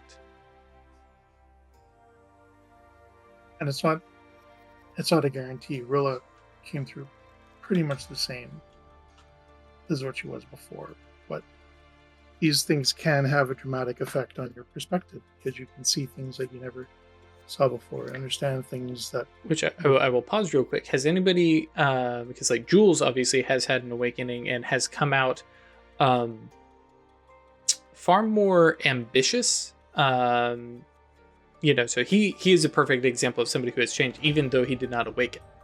Mm-hmm. So, yep. So Theo's intent is to lay that out, that it's a possibility that might happen, but you get all of this with it. mm-hmm. It may be worth the risk. Yeah, definitely and because I know you make it clear this isn't a right now thing. This is not a thing to do right now. But yeah, she nods. She's like, I'm gonna have to think about it. We'll talk more over this. And it would take some work and study on my part to pave that way. But I think it's something that I could do. I would be interested, and if it doesn't harm you, make those first steps. But yeah, baby steps. Everything, for all of you, and she makes general motion at the coven, right? It was all a surprise. So the idea of having you and the others here, similar with Rilla, having guys, I mean that feels better, but still the idea of coming out completely different, somebody new, is kind of terrifying. So, and I'm a little anxious about that as well, but I'm willing to take that risk if you choose it. Okay. Even if it means that this no longer makes sense. I'm willing to take that risk if you want to walk that path. All right. I'll think over it, and we'll talk more on this, because I'm not saying no, but I do want to think on it. And kind of tangential to that, we are collectively cooking up a couple of things. One that may take us away for a month or so. like the look that you get is like, and she's like, sort of absolutely like, playing with the lace on the tablecloth. As she might take us away for a month or so. yep, and like you can hear the list, right? The chores that you had better get done first. Yeah, and it is long and significant, and there are so many things that you've promised to take care of in the house, and yeah, it's like you are going to fix these things, and yeah, absolutely. Because yeah, I'm sure you are really good at the household fixes, right? It's like, oh yeah, there's the section of the roof that leaks. Yep. Yeah, it's just 10, 15 minutes. Yeah, don't look at it, honey. Just it doesn't leak anymore. Just don't look at it. Yeah. Little things like that. But yeah. And knowing where Craig's legacy is going, yeah, this is good. This is some good shit. Hell yeah. And there's one more that may be a little bit bigger. Like the puff up of bigger than being gone for a month. I've learned something about Voloj's condition. Mm-hmm. That there's something preventing her from communicating. And I need to know more about it. But I need to take her somewhere to learn it. I know that doesn't make any sense, but that's somewhere where. Santa Fe. Yeah, and that's when the slaps start happening, right? It's like there's a war between Mexico and the U.S. It's like you are not taking our child to, yeah. These are gentle a war zone, right? These are gentle, playful slaps. Let us be very, very clear. And, just takes it because she knows it's coming. Yeah. This is a wonderful scene. I love this. I am pretty sure John Paul can get us in and out without being seen very quickly and very quietly. Definitely Cloak, but yes, because Catherine has permission to call him Cloak. Right. Okay. Yeah. But yes. Yeah. Okay. And so we may only be gone for an afternoon. The details we need to work out yet, but that'll happen after our trip, I think. So you're going on a trip for a month, but Ungun Cloak can get you to Santa Fe right away. Yeah, I didn't phrase that accurately, but yes, we may only be gone for.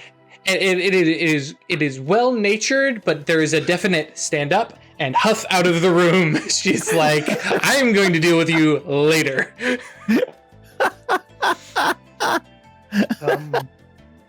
Don't worry about the war. We'll be there and it'll take no time. Thea just kind of looks at the empty space where she was and she says, well, that went better than I thought it would.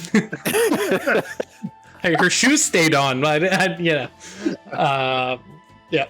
The frying pan, all the pans and stuff are still in the kitchen. Yeah, we're good. I expect you to hold your finger, go to the front hall, get a bunch of shoes, and then bring it back in the. Yep. Right. Very good stuff.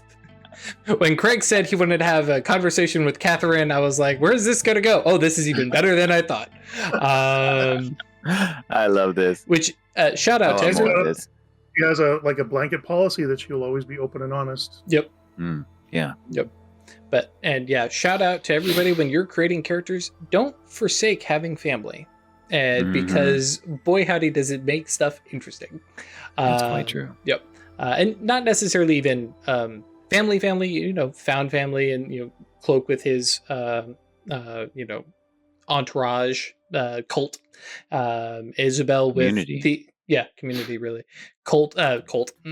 Isabel with the estranged family that's still out there. Yeah. Nah, probably not. Yeah, no, they're totally gone. They're not. They got better. Yeah, they got better. Yeah, I'm sure that's totally what happened.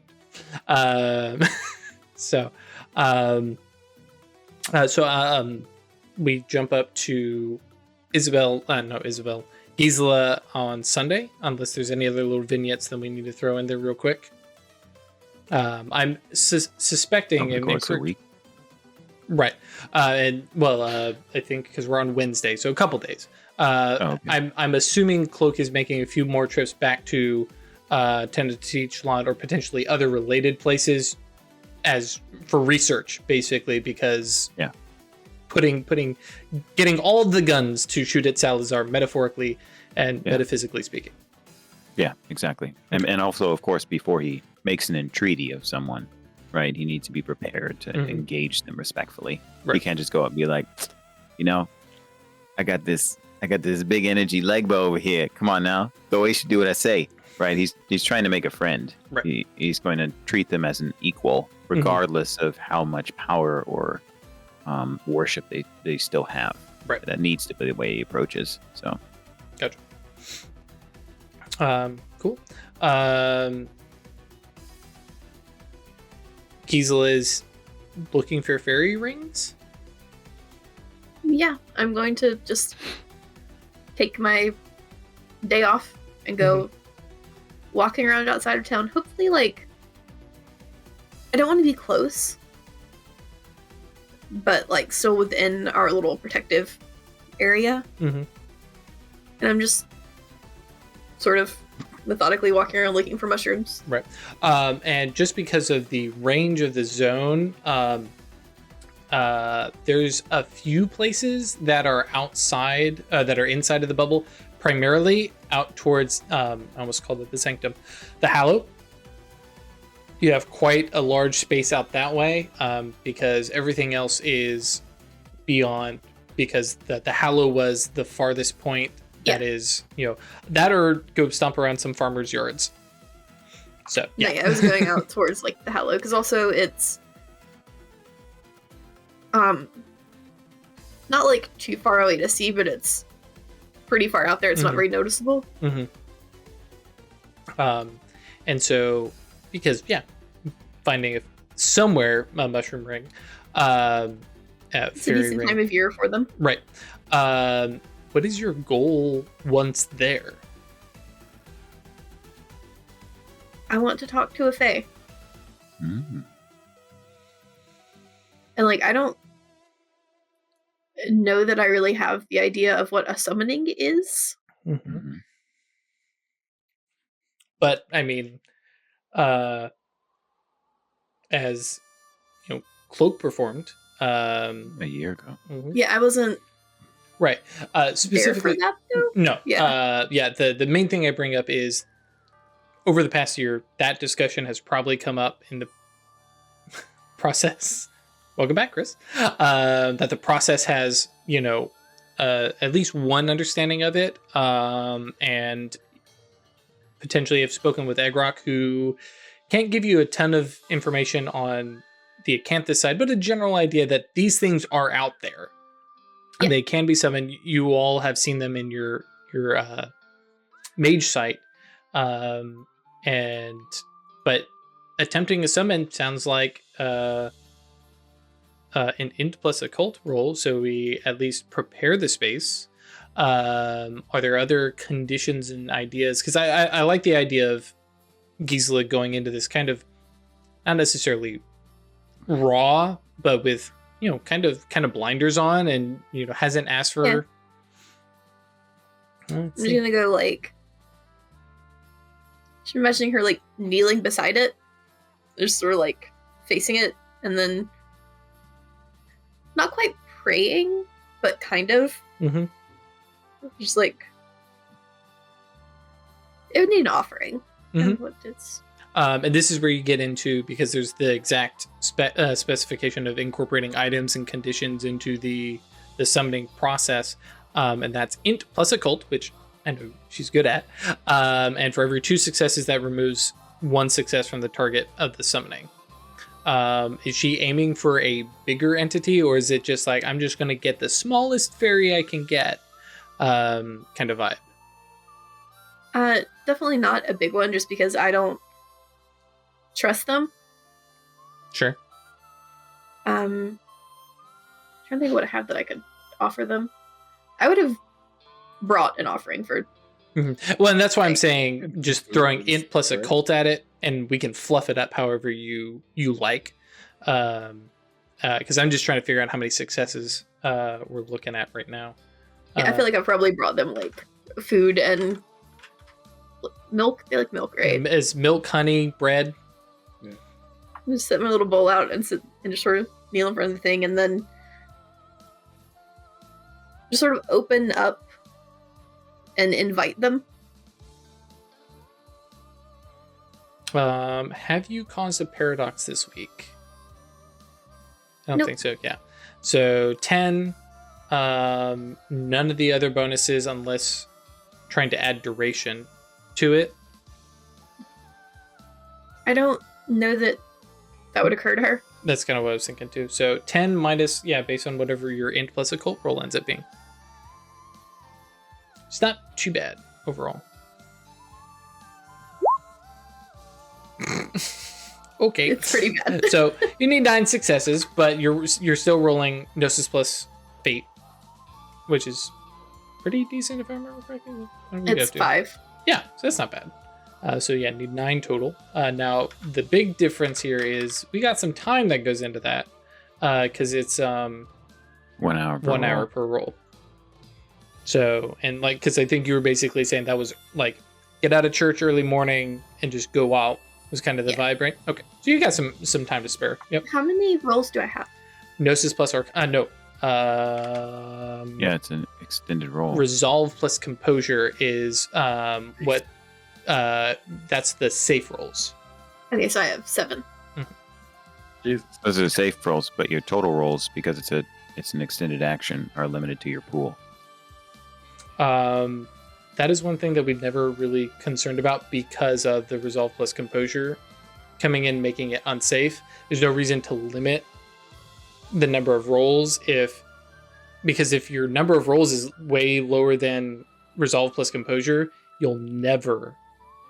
That's right. But the issue is that if the reverse, because as mages increase, they can make more rolls, but it becomes more dangerous for them to try and summon That's fair. Yeah. supernal beings of a higher rank.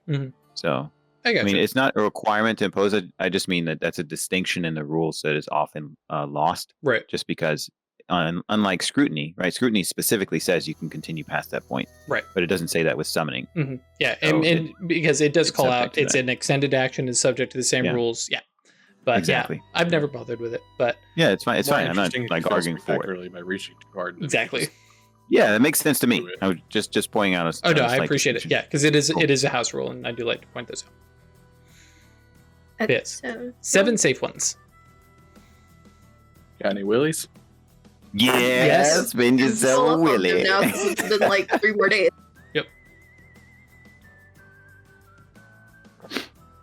It's +3, right? +3. For our willpower. Oh Willpower. yes. Okay, so we have 2 of 9. Mm-hmm.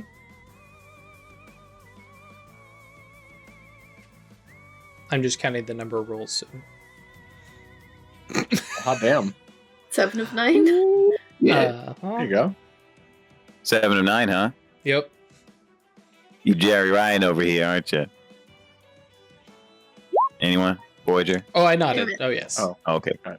Bad roll. Okay. I guess I'll do it one more time. Mm-hmm. Marking off my willpowers as I use them. So close. There you go. So Yeah. 4 hours later, which is honestly not all too bad. Oh, 4 no. hours of bread prayers. Like the little the having like swatting away ants that are coming around. It's like just stop this. I need this. You know. Yeah, Shaking especially- hands off the bread. Right, because I imagine she's just sitting there for this, Yeah. right? And so there's some, little wildlife and insects and stuff like that that are like, "What's going on over here?" It's like, "No, I dude, I get need a little bit of this." that bread. You used a lot of bread. You got a whole lot of bread. Come You on can now. share, You yeah. share much. As we suddenly drift into ants or bugs life. Yeah. Let's talk about a bug's life. Yeah. Let's talk about it, y'all. Let's talk Uh, about it.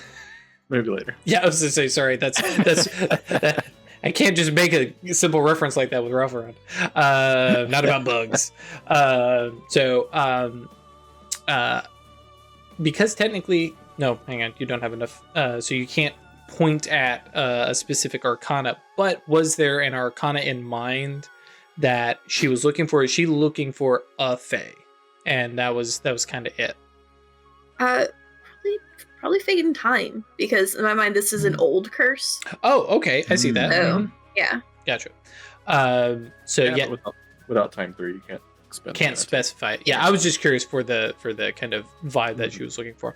And yeah, there's that 4th hour goes by, and the entire time you've been feeling, and I use it all through the rookery, you feel that build up, and then there's the snap and release, and the shift in your environment. And I'm you put on mage sight because something, well, actually no, they manifest. So yeah, and it is very much a pixie, a small fairy thing that steps out from behind a mushroom. And Ooh. What was that, Chris? Just a little guy. Yep, just a little guy. Nothing to be concerned about here. But very classic, like nude female, butterfly wings, the whole shtick. But the the face is pretty and stuff like that, but the eyes, like, a little bit overly large for and are watching you intently, and just kind of looks up and head tilts and walks over and like places a hand in the milk and like licks it off her fingers and comes over and takes a piece of bread, dips it in the honey or however, and partakes, and then sits down looking up at you, doesn't say a damn thing.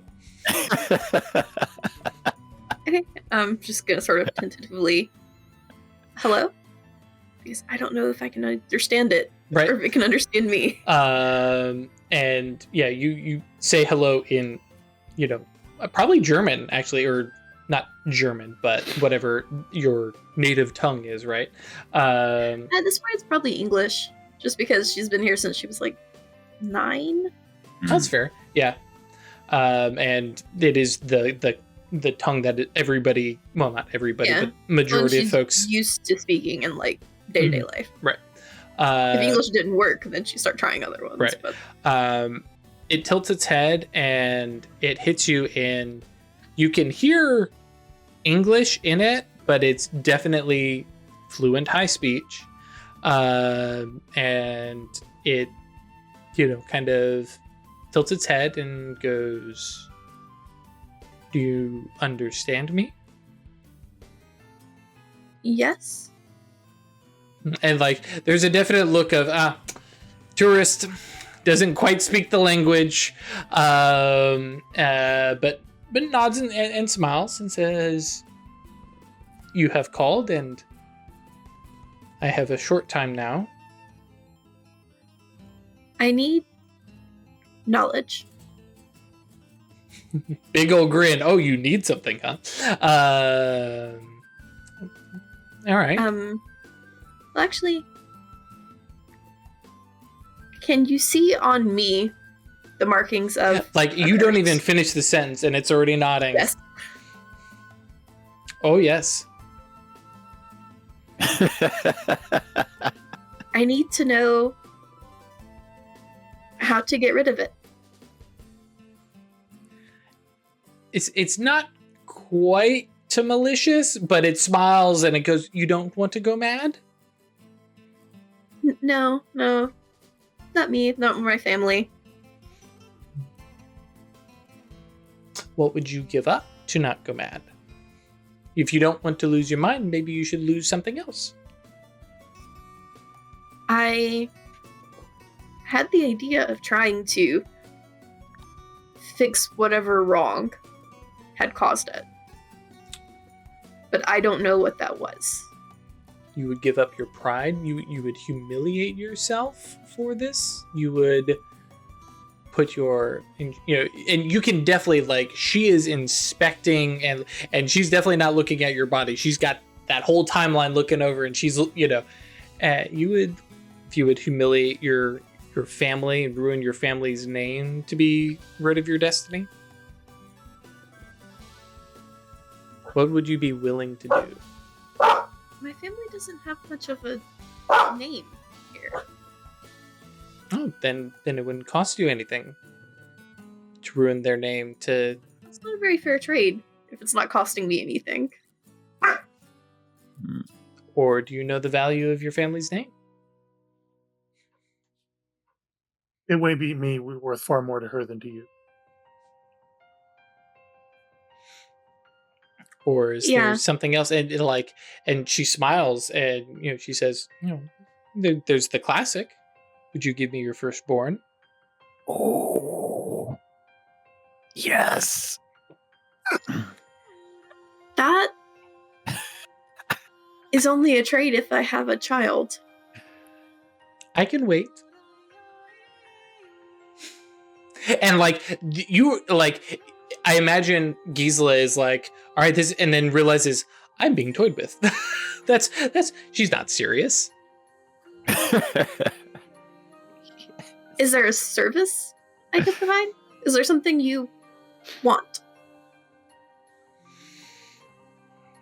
And there's a demeanor change where you realize that the pixie form that she's put on is very clearly, it's a facade, right? It's a mask, yeah. right? And she says, well, there's no service a mage can provide me. I do not have wants, but I am what I am. And for me to take away your destiny, I need something in return. There are many things I could ask for, many things I could demand to take this from you. But while some of my siblings might be more demanding and forceful and claim a thing and take it and your destiny at once, and this is the part where you definitely see the maliciousness, and she's like, I want you to decide what you will give me. Oh, God. And you can call me. You can think on this. Time means nothing to me. Do you have... Is there a way I could call you more efficiently? And or to ensure that you are the one I call? Well, I'll be watching you now. But more efficiently, and she kind of looks around and motions at the mushroom ring, and she's like, well, I appreciate the attempt, and points at the food. There are better ways to make this place more akin to the supernal.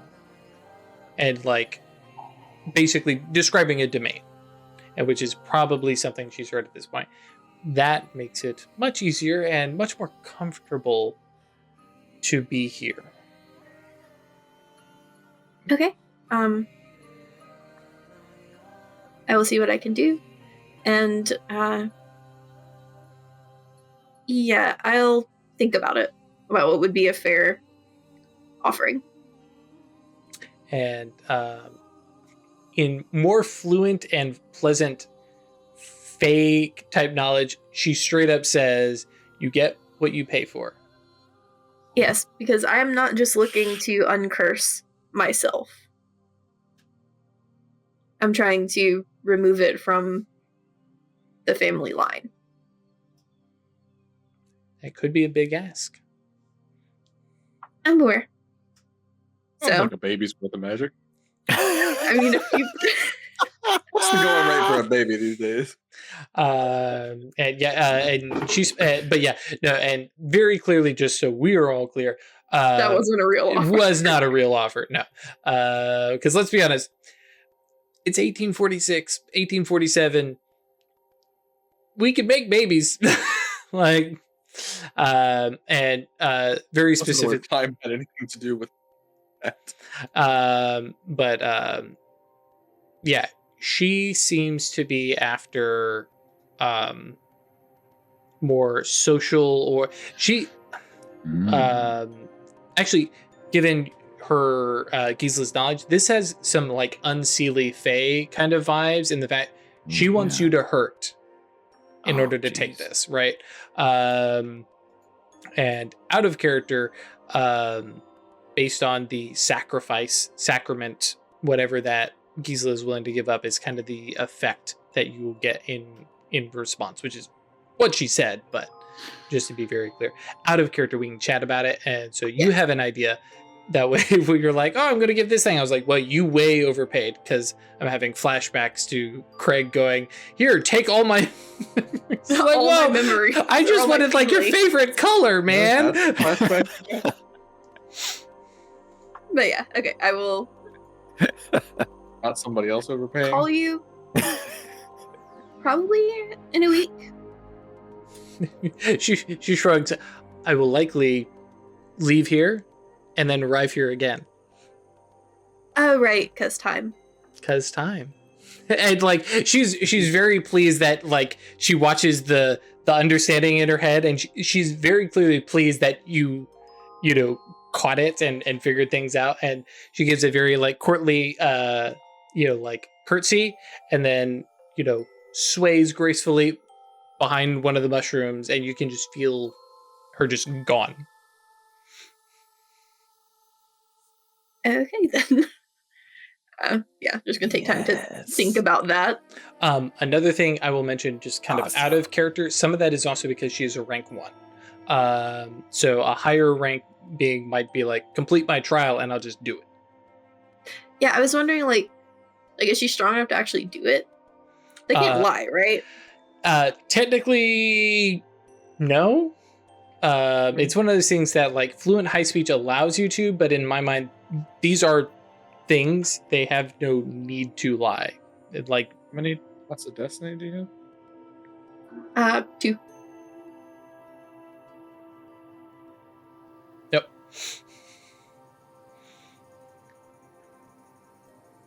But yeah.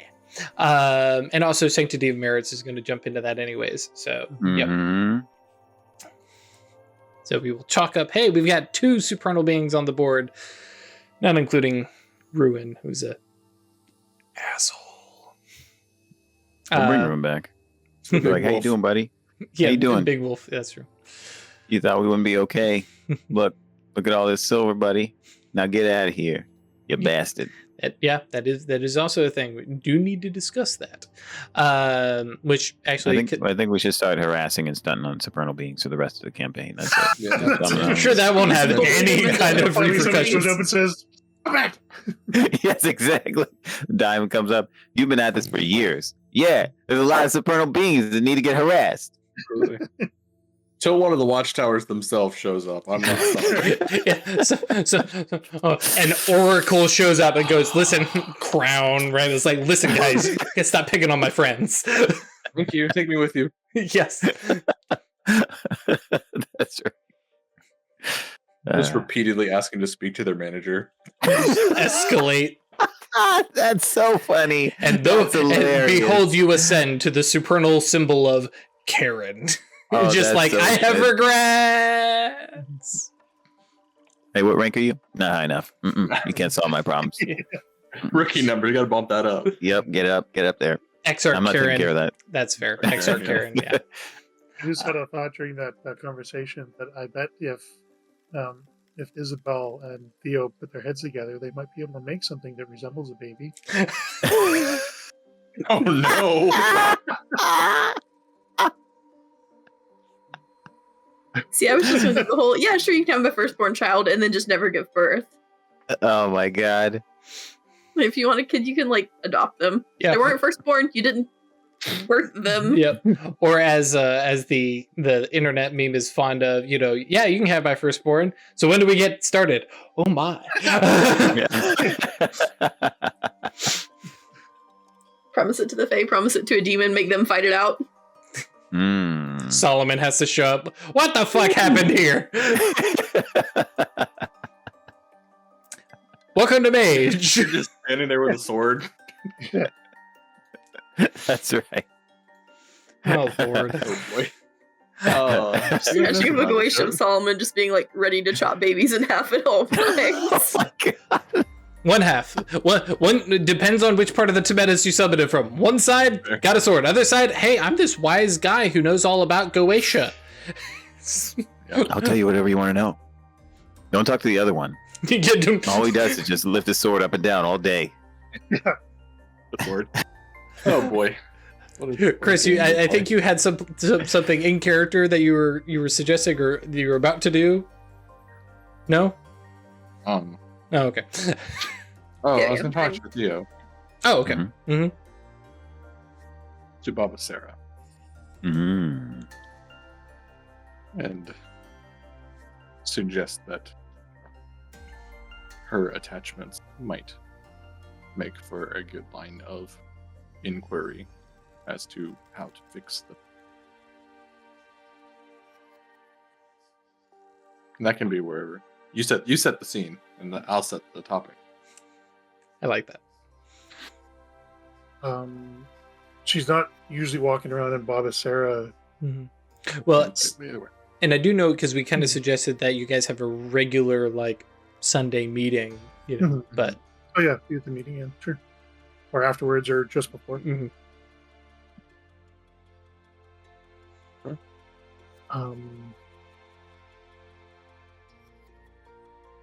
To fix the mind. Mm-hmm. I have feelings about that. And what? The vast majority of the profits from the mine go into Enright's pocket. Yes? It's not an easy choice for me to make a rich man richer. Is it an easy choice to doom the town to dwindle away from its current prosperity? No. I'm wondering if we can find a middle path that enriches the town more than it does Enright. You have an idea? Not really.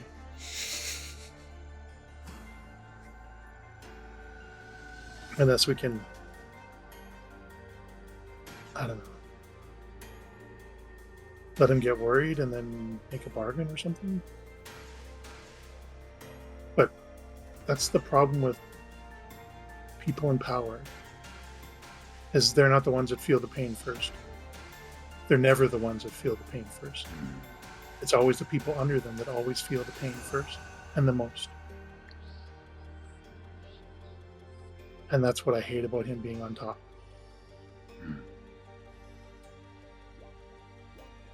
He could make everyone's life in this town so much better. But he doesn't because it is hard. As far as landowners go, you and I both know he is the lesser of most. Most of the evils that I have seen, yes.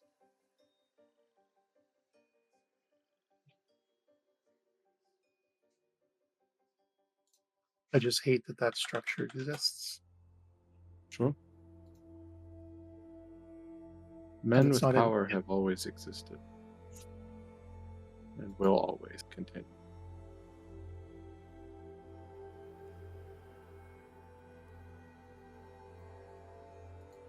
I don't know if I can accept that.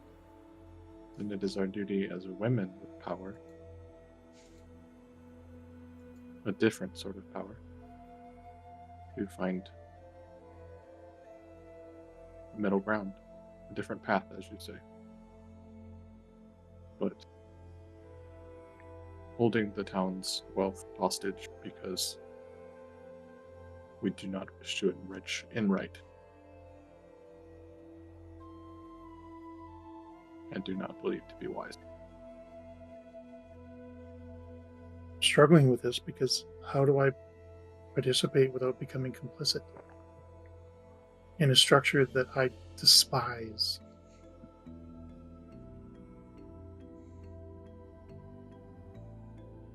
That's what I'm struggling with.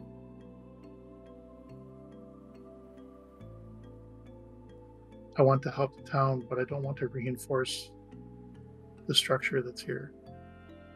And I don't know how to resolve that conflict. How do you view me then?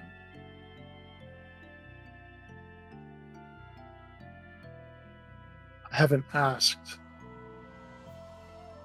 about your past. I have chosen not to peek behind that veil, and I have judged you on your actions since I have don't mean known my you. past. I am not that woman.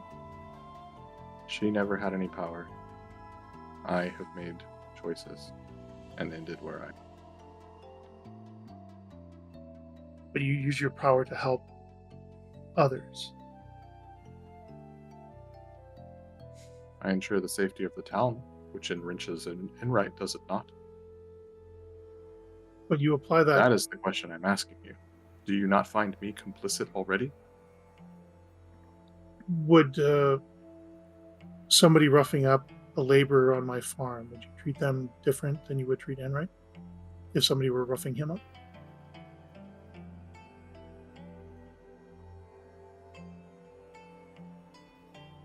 Like, you see Enright as just another person that you're protecting. Just as the laborers on the farm are people you're protecting. You don't elevate and reinforce. You would ride out to help anyone in trouble. Would, but that does not mean that I see this will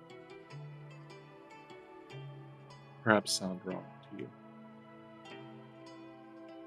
But ensuring the safety and tranquility of the mine makes it capable of me to have an income and a life.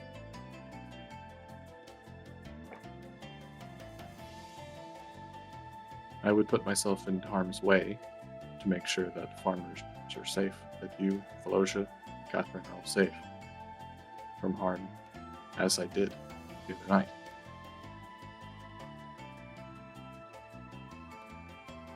Just as I think you should put yourself not in harm's way, but in a discomforting situation, as the best of us suited to continue the town's safety.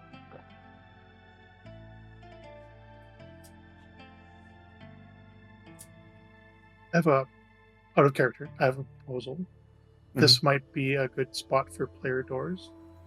Mm. This is a tough one for Theo. Sure. Because she really doesn't want to. If there was a way to give the silver to the town without it going to Enright, she'd be 100% on board. Right. Yeah, and but Theo's not I smart will say, enough like, to cover it up. Isabel's straight up saying, like, Mhm. we can do that. She will help you do that. She will help you in time move the town along. But we're on a time limit of 6 months before something bad starts happening, right? 4 months. Right. Changing the power structure of the town is not a 6-month endeavor. Seize And, ownership of the mine and redistribute it to the townsfolk. Yeah. One thing, That's not something you can just right? do. And one thing I do want to bring up, and 'cause this is something we talked about at session 0, right? Is the idea of Baba Sarah as Baba Sarah, unrecognizable from Theo, going to Enright and laying down some magical, like, yo, this is a thing that's happening, and working out a deal. Like, now that is something that may not have occurred to Theo yet, and the idea of the shadow name being such a separate entity, because compared to like Petrichor, especially Legba, right? Because I think Baba Sarah is just one dot in shadow name. No. I think. Check. You 2 know, dots now. right. So, it's starting to develop and be that separate personality, but that's another aspect. And as I think you were saying, Theo isn't smart enough to come up with the idea yet, or was that where you were going with that? Yeah. If you're not clever enough to come up with a way to make sure the silver goes to the town rather than Enright. Mm-hmm. So she can't see a path forward to that. That's why I brought up the idea of player Right. doors, unless Chris has another suggestion. Oh wait, are you trying to convince me? No, you're trying to convince Okay, Theo yeah, to help. that's gonna happen. If you want me to roll some dice at you, I will roll some fucking dice. Like it's gonna happen. No, I'm very happy with it. Which actually, if we are talking about doors, let me jump over real quick to that section just before combat. Because I've been subconsciously already doing a bunch of the techniques that are part of fast talk, right? Salting and always be closing and devil's advocacy and stuff like that. Like I just rewatched that Glen Ross, whatever it is, and I was just like, oh man, I forgot. It was definitely of its time. Alec Baldwin's so good. You know what it takes to be a closer? You know what it takes to be a closer? Brass balls. Citron balls. What is the lore of your resolve or composure, Craig? 3. Cool. And it's not going to be a breaking point or active hubris, and it doesn't prevent a aspiration or obsession, right? No, And it does not. Does it act against your virtue?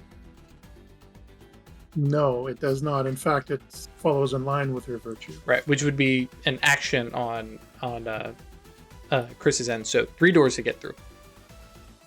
Cool. Always be closing is when a mark contests or resists your character's social interactions, apply a -1 to their resolve or composure. Is that -1 door, or is that just like during composed rolls? I usually think of it as opposed rolls, but if because there's also a separate one that's like if you open a door, you spend a willpower to open another one. So I figured it was probably just the opposed rolls. My understanding of most things like that is that it applies to dice pools, to calculate a dice pool based on the attribute. The other thing, right? I'm not in charge of that choice, so right. No, I'm with you there. The other thing, and the main reason why I was like, this isn't necessarily going to be a long term, because you guys are in excellent or perfect impressions of one another, right? Like you care about each other. Yeah. So at excellent, rolling once an hour. Yeah. So this may be this has been a pretty long like because we're not obviously saying every single word of the scene, right? Like this has been a long conversation and plotting up some possibilities and details and stuff like that for sure. Yep. That neither of us is smart enough in this exact moment to have. Right. Yeah. You are not your characters, but yeah. So that sets 3 doors at 1 hour per roll, effectively. And I'm assuming it covers what happened in and around the usual Sunday meeting and stuff. So yeah. Plenty of time for that. And the only thing I, as the storyteller, am going to ask is just what vibe each little roll is from Petrichor. Like, okay, I'm going to bring up this idea, roll this, I'm going to bring up this idea. The first one is definitely that whole, like, how do you see me sort of thing of, like, sort of salting the argument, right? Like, oh, you like me, but I came from power and I'm a fucking cop. Sure, if there's a big difference here. No. Yeah, you're the cop. Exactly. Yeah. Cab. Yeah, so I was going to phrase that one as manipulation and subterfuge. Sure. Like just sneaking it past. Yeah, and that's not even like I'm trying to make a point. It's just let me try and pull apart your argument a little bit. I'll spend willpower. Exceptional is 2 doors. Yeah, knock it out in 1.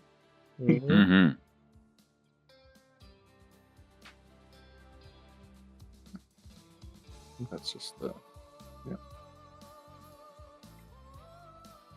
3 successes. So there's a door, and then I think Chris, you were saying you had something on deck to open up a second door. Yeah, salting is you can position yourself to your mark, so your mark pursues a non-issue or something unimportant, and you can spend a willpower to open a second door with that. Gotcha. Send them off one way and then go, hey, actually. the flank maneuver. What do you think about this? Turns out that's irrelevant. Only that was in your past, you're like, doesn't matter. Not what I was talking about. Move the goalposts real good. Oh boy. That's right. Yeah. And then I think the second one would be... and just to clarify, you've spent a willpower, so that's 2 doors? Yes. Okay.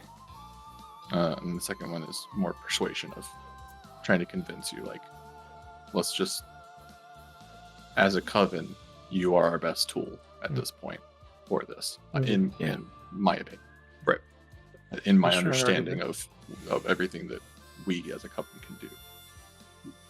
Because if Gisela tries to do it with good luck, she's likely to just summon the fucking ruin back. That was actually what I mean, not ruin, but I was like, I can just like summon the thing and try to get it to. How it comes back? It's probably be the same one, right? Yeah, almost certainly. Right? It's like, oh look, you left my cushion warm. I do also have an idea for Cloak that I think would work, but he did summon that first one, so I was hoping, as I said earlier, y'all would do it. Cool. So yeah, that makes 3 doors, which I now bring to Craig at the end of doors are open. The goal is, hey, work some magic to fix the mine, and you can either go with it. Let me read that. Either do what the character wants, or provide an alternative, which the persuading character may want, or go along with what Petrichor or Isabel is requesting, and you get a beat, which means everybody gets a beat. Yeah. So Theo was conflicted because she genuinely wants to help the mine in the town and stuff, but she really does not want to make Enright richer than he already is. So she just needs a path to go that gets her past the horns of her dilemma. Isn't that what my roles are for the most part? Yeah. No, I'm just describing the situation. So sorry. Got it. She will agree if she can get a promise to help push her egalitarian agenda on the town. So get the support of the sheriff to make those changes over time. Oh, honey. Yeah. I'm likely to end up in charge if that happens, so that's fine. Yeah. Easily accepted. And I appreciate, like, there's this other meeting going on, and other people are discussing, and also there's a shake of hands, and everyone goes, hang on, what just happened over there? Excuse me. Yep. So she'll have to work on getting a summoning going. And matter 3. Matter 3. Or get fancy with the death. Because it would be the death of the mine. Unkill the mine, yeah. Unkill the mine. The Grim Reaper himself shows up, and you want me to do what? Yeah, just technically this isn't my job description, but this is you will be hearing from my. See how it's got a death? You need to take the death. I need you to remove this death. Sorry, did you speak to me like that? I'm going to talk to your manager. Oh, Lord. Nice. Let's get it to impose a rule that what's mined can never die. Love it. What's mine is yours. Oh, Lord. All right. We'll have to save those episode titles for when we actually resolve this. Yeah. Just keep digging a little bit more. You'll figure it out. Actually, and I think with that, I know we're ending just a little bit early, but I think that's a good spot, specifically because I like the fact that we've come full circle. We started with a coven meeting. We ended with a coven meeting. Yeah. It's a full week. We'll pin there. I think out of character, we need to figure out what kind of cover we're providing or any about leaving. Yep. And then because I imagine at this meeting, that's probably just good. Right, and Bob Sarah's like busted out. Okay, here's the map. And based on, well, the fact that we're starting from home, this is going to take us kind of up this way. And one of the things I was going to bring up, and I'll bring up here, but talk to some of the cowboys, because the cowboys have been all around this area, right? So they're probably some of the best guides that you guys have. So and maybe some of the ship pilots that go up and down the river, because they'll be familiar with landmarks and stuff like that. But otherwise, river crossings for where we need to do that. We got to cross the purgatory. Yeah, that's true. Yeah, been a way to deal with that. Also true. So good stuff. Good episode. Always fun. Folks at home, thank you for joining us. Or in the car while you drive to work. I appreciate you too. Thank you for joining us. We appreciate it. As always, come by Discord, www.yeetinto.space. Come join us, hang out. As has come up a couple times just this week, yes, you can join us right now. If you're hearing this message, come join us on Discord. It is a-okay. It is safe. We are very aggressive about our use spoiler tags to kind of hide stuff. We would love to have you come by. If you want to support us monetarily, that's patreon.com/occultistanonymous or staylucky.club or that's prefer Patreon. But also just a shout out, hey, if you have Amazon Prime, you have a free subscription on Twitch. You can totally come throw that at us if you're not using it. Or hey, if you're using it on somebody you like less, come use it on us. Dip them little grubby hands into Jeff Bezos' pocket. Take that $5 out. Go in there and get that money out that pocket, just slip it right out, give us them dollars. You can change it every month, right? You can change it every month. You actually have to. Yeah, because it doesn't auto resubscribe. Yeah. So please, if you've got it and you're not using it, swing on by. Even if you're not watching us live, totally cool. We do have some plans. Chris and I were talking the other day, and I made a tweet about it. So about a possible second show thing that we're kind of mulling over. Might be kind of one-shotty instead of a full campaign, but and see maybe some familiar faces depending on what other actual plays you watch. Not our faces. Well, maybe some of our faces. Who knows? You heard it here. Matt Mercer's gonna be on the show. It's happening. I mean, he doesn't have enough to do with his life, right? Matt Mercer, Kickstarter, we fully expect $8 million. Getting all the VIPs Mark coming Hulmes, through. Yeah. Now, of course, if Matt Mercer is on the show, we will have to have Craig sit out.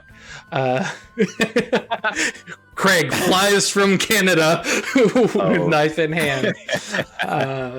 Because good stuff. And no joke. If you enjoy other APs, enjoy other APs. Come talk to them.